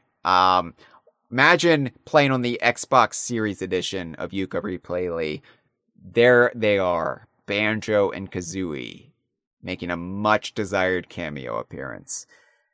I don't know, Astrobot on PlayStation. I don't know. But yeah, like even like cosmetics or illusions, even if they could do it in a way that skirts copyright, I would appreciate it. Just something in there. Donkey and Diddy on Switch, Banjo-Kazooie on Xbox, Ratchet and Clank on PlayStation. Get all the buddy duos in there. Buddy duos. There you go. I don't know who you would have then for PC, Steam. Shouldn't be hard though to scrounge up somebody, right? Anyway, yeah, that's I would like that. My final wish. I am not necessarily expecting a payoff to the pirate treasure in this game. For those who are unaware or have forgotten, there were 5 collectibles in the original Yooka-Laylee. Mysterious, bejeweled skulls, referred to as pirate treasure, and this ominous musical sting would play whenever you collect them. And they didn't appear on the total screen. It was a complete mystery what they were there for. They were kind of a late addition to the original Yooka-Laylee, and the implication was it was going to be Yooka-Laylee's stop and swap, right? What are you going to do with this pirate treasure? Well, maybe you'll use it in the sequel. It's been 8 years now, though. And now we're getting an enhanced remaster of that game. So are you going to recollect the pirate treasure? And what about the pirate treasure in the original Yooka-Laylee? How is that going to work? They might just skirt the issue entirely. There's also the inept in Galleon Galaxy that was counting up to something and then stopped. We don't know what that's about. Like with each update the game got, the countdown, the percentage would increase. And now he's hovering just under 100%, but we still don't know what that meant. Now, given how cagey they're being about where one of those capital B portraits is going, it sounds like we're getting a new area in the game. And I would love, not expecting, I'm not even really hoping for, but it would be nice if we got some sort of extra content. And I know we're getting extra bytes back, which is huge, but I mean some sort of end of game bonus, some, if not an entirely new world and some new romping ground would be cool. Maybe something that hints at or alludes to what's coming with the full-fledged sequel or whatever is down the road for Playtonic next. Yeah, I think that would be delightful. Give us more mystery. Just convolute it even more. Give us more pirate treasure and say, yeah, it's going to tie in with the other pirate treasure someday. Just keep it going. I don't need answers. I just enjoy the questions. Cameron, what do you want to see? Well, obviously a lot of the stuff I'd like to see kind of overlaps with yours because I've gone on at length about Kartos. Hate that guy. No, love him. So hate what he represents. So we've seen bits and pieces of maybe an indication they're doing this, which has me optimistic, especially in regards to Moody Maze Marsh. But I do think an issue with some of the world design in Yooka-Laylee is that the artifice of them shows through a little bit, in some worlds more than others, but like in particular, like Capital Casino, like got a lot of like flack when it was more shown off in full for being like very open and empty seeming. Moody Maze Marsh, even though it was a level I think I like overall enjoyed playing, there are bits of it that feel very like obstacle course in a boxy and less like a like living breathing swamp. Yeah. And I would maybe like to see like world geometry addressed in a way that like feels more organic. And some of what we've seen is trending toward that way, which has me optimistic. Like Travel Stack feels a lot more lived in and less like a like Mario 64 floating obstacle course. You kind of touched on this because it's Kartos adjacent. I would kind of like to see, and we've seen that they're doing this with Rampo, which again makes me optimistic for what they're doing with the rest of them in the game. Some shoring up of the boss fights, which are were kind of a mixed bag for me. Specifically, the inept and capital B boss fights, which I think get kind of long in the tooth and very chaotic toward their end games. Going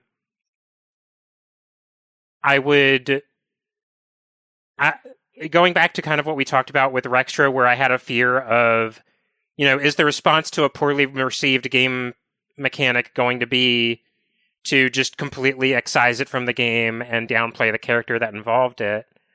I'd kind of like to see some, like, a lesser version of what's being done with Rextro to be done with Dr. Quack, who was very tied in with the quizzes that you encountered throughout the game. And those, I think, were also pretty universally negatively received.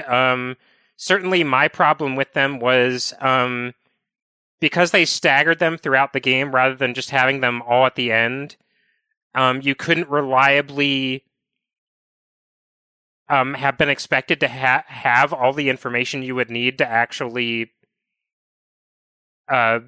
do the quizzes, be prepared for them. And I'd kind of like to see maybe, rather than just throwing all that out because people didn't really like the quizzes, like maybe rethink his role a little bit, maybe shunt his role more toward the end of the game. Maybe do some more with him as like a evil game show host. Just kind of do something to make him feel like more of a threat throughout the more of a threat in the game rather than oh god, I've got to do a quiz that I'm not prepared for again. Yeah. And then I guess as a final thing, and again, I feel like Playtonic will probably play with this. I want to see how they address the meta narrative of this, how they make like meta commentary on this being the same game again. Right.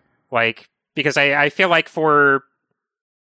I don't want Replaylee to just completely override the original Yooka-Laylee. I want there to be some meat for people who have done this before, and characters kind of addressing that, well, we've gone down this road before, what's going on?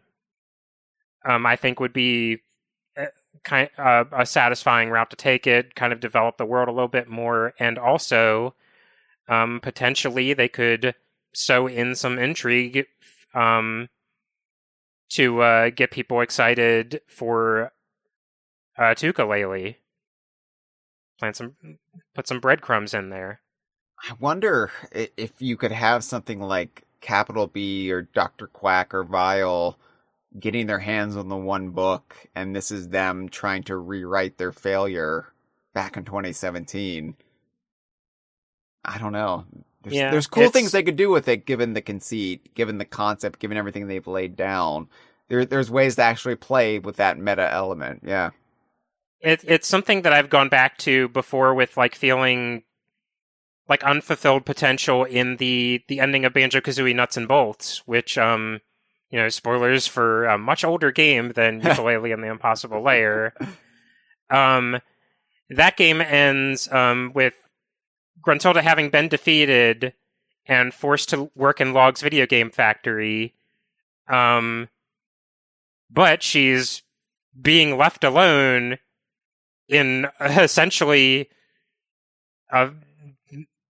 God's factory with all of his tools and only supervised by her cat.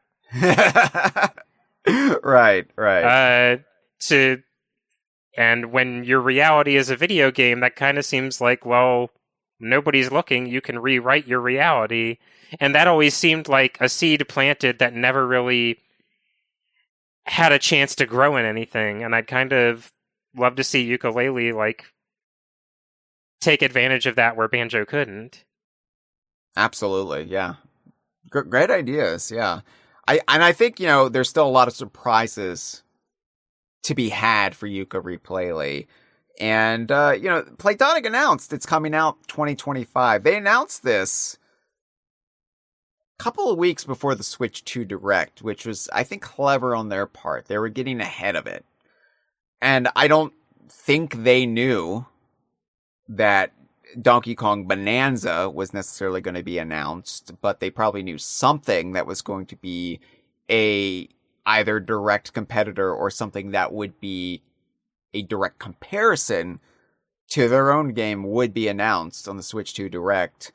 And that brings the question, I mean, Nick Vez called in about this, and I think it's a worthwhile debate to have as we wrap up this episode up. Is Yooka-Replaylee still worthy of being hyped and talked up and kind of obsessed over in light of Donkey Kong Bananza's announcement? Because Donkey Kong Bananza, let's face it, the second that was announced, that has been the focus of much of our fandom. Most of our fandom, in fact. And, just very briefly, very quickly, I'll say, of course Yooka-Replaylee is still worthy of being obsessed over. Obviously, Bananza is going to feel more exciting, given that Replaylee is effectively just Yooka-Laylee again, improved, done right. And it's a game that came out 8 years ago. But I feel like once Bananza's been out for a while, and some of us are ready for a new, or in this case, a reframed old experience, I think Replaylee will start to feel much more enticing again. It doesn't hurt that both games are very different 3D platformers to begin with. Bananza's really doing its own thing, and I feel like Yooka-Replaylee is still very much in the Banjo-Kazooie mold, which is its own style of 3D platformer. So I don't feel like they're necessarily going to be like a one-to-one directly competing for shelf space or, the attention of fans. This is very much a sweet two cakes scenario, I think. It's so...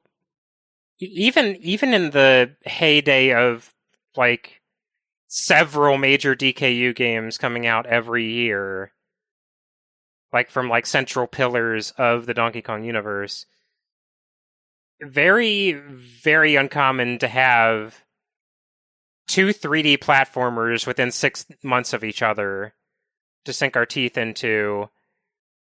And I think it'll be, like, presumably this game's coming out a bit after Donkey Kong Bananza, unless they're really misguided about when they're going to announce when this game's coming out. And I think it will be kind of after Bananza's been out a while. We've waited so long to even get really, like, to rip the Band-Aid off and know for sure Bananza is a thing. This is when it's happening. This is it coming out. This is what it looks like, etc. Once all is said and done, people are going to finish the game, and I think it'll be kind of bittersweet to remember, oh yeah, these games take forever to make now. It's gonna be a while before we get another one of these. And in that way, I think Replaylee will be nice to have as a chaser, as a reminder of, okay, yeah, we may not get a Donkey Kong game every year, but I will still be able to have something to satisfy this, like, craving for this type of game in my life. And Replaylee in itself will be a stepping stone to the next game like Replaylee. Yeah. Like, as excited and just over the punched moon as we are about Donkey Kong Bananza, I am not going to forget how much Playtonic has meant to me, to DK Vine, to our fandom over the last decade. I mean, just thinking back, I mentioned when Chris Sutherland was on the Kongversation, back in the Kongversation Season 3. This is the Kongversation Season 13, alright? Hype for Yooka-Laylee began about a year after Tropical Freeze's release.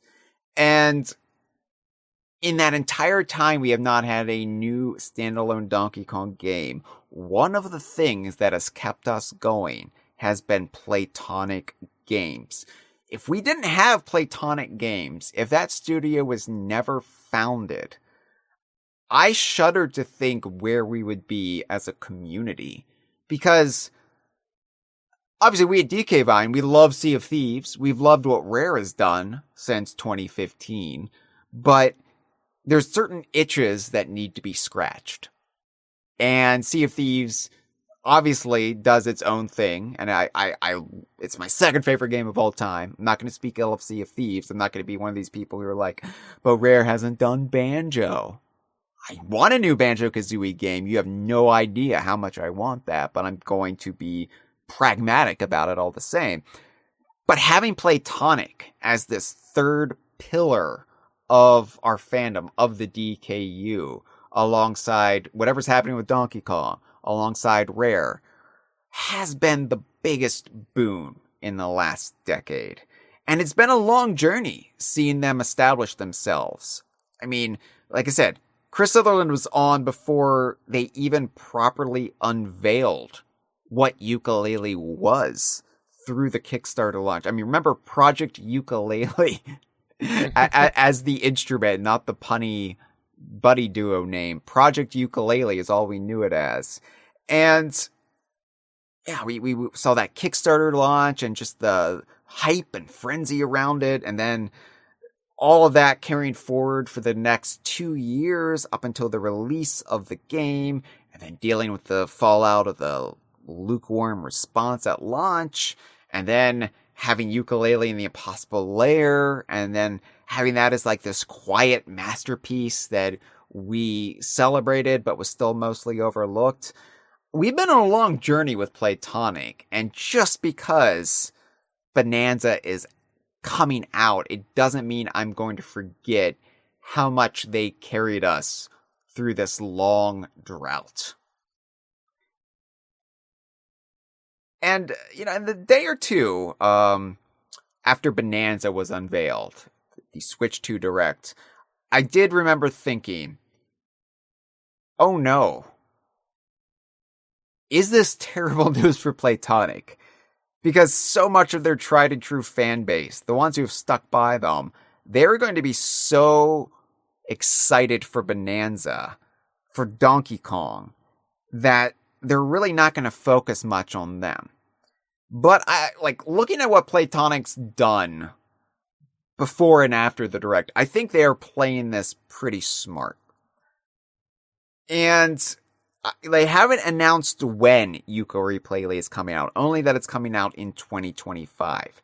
So I think they smartly got ahead of the Direct, and then they pulled back. They're biding their time, and I don't know if they're sitting back and waiting for the right time to strike. I would imagine it would be much later in the year, right? But if the Switch 2 turns out to be a huge success, then their game can release when more people have a chance to actually own the console. And we're not playing this very fraught pre-order game and everybody's scrambling to get their own console. So I do feel good about Yooka-Replaylee. And look, we're certainly not going to forget it here on the Kongversation. It will be a topic that we will return to again and again in Season 13. And like you said, Cameron, even back in the 90s, we didn't have this bounty before us, 2 3D platformers in the same year. We thought we might get that in 98 when they were still talking up Conker as coming out, right alongside Banjo-Kazooie at some point. Obviously, that wasn't the case for Conker. But we were getting Banjo-Kazooie in 98, Donkey Kong 64 in 99, Banjo-Tooie in 2000. Bad Fur Day was the closest, right? It came out a few months after Banjo-Tooie in early 01. But look at the bounty of riches we've got in front of us. A new Mario Kart, an open world Mario Kart in June. And we don't even know, the content that's going to come post-release for that. Hopefully Kong's. But then we've got a new 3D Donkey Kong game in July. We'll have Yooka-Replaylee at some point later in 2025. Yeah, this is as close as we've come to the 1990s level of hype for the DKU in years. And we're going to embrace every aspect of that. And luckily, with tariffs and the price of new consoles and games, I now have just about as much money as I did back in the 1990s as well, when I was a little kid. It's nice to have a second childhood. This has been a File 2 production.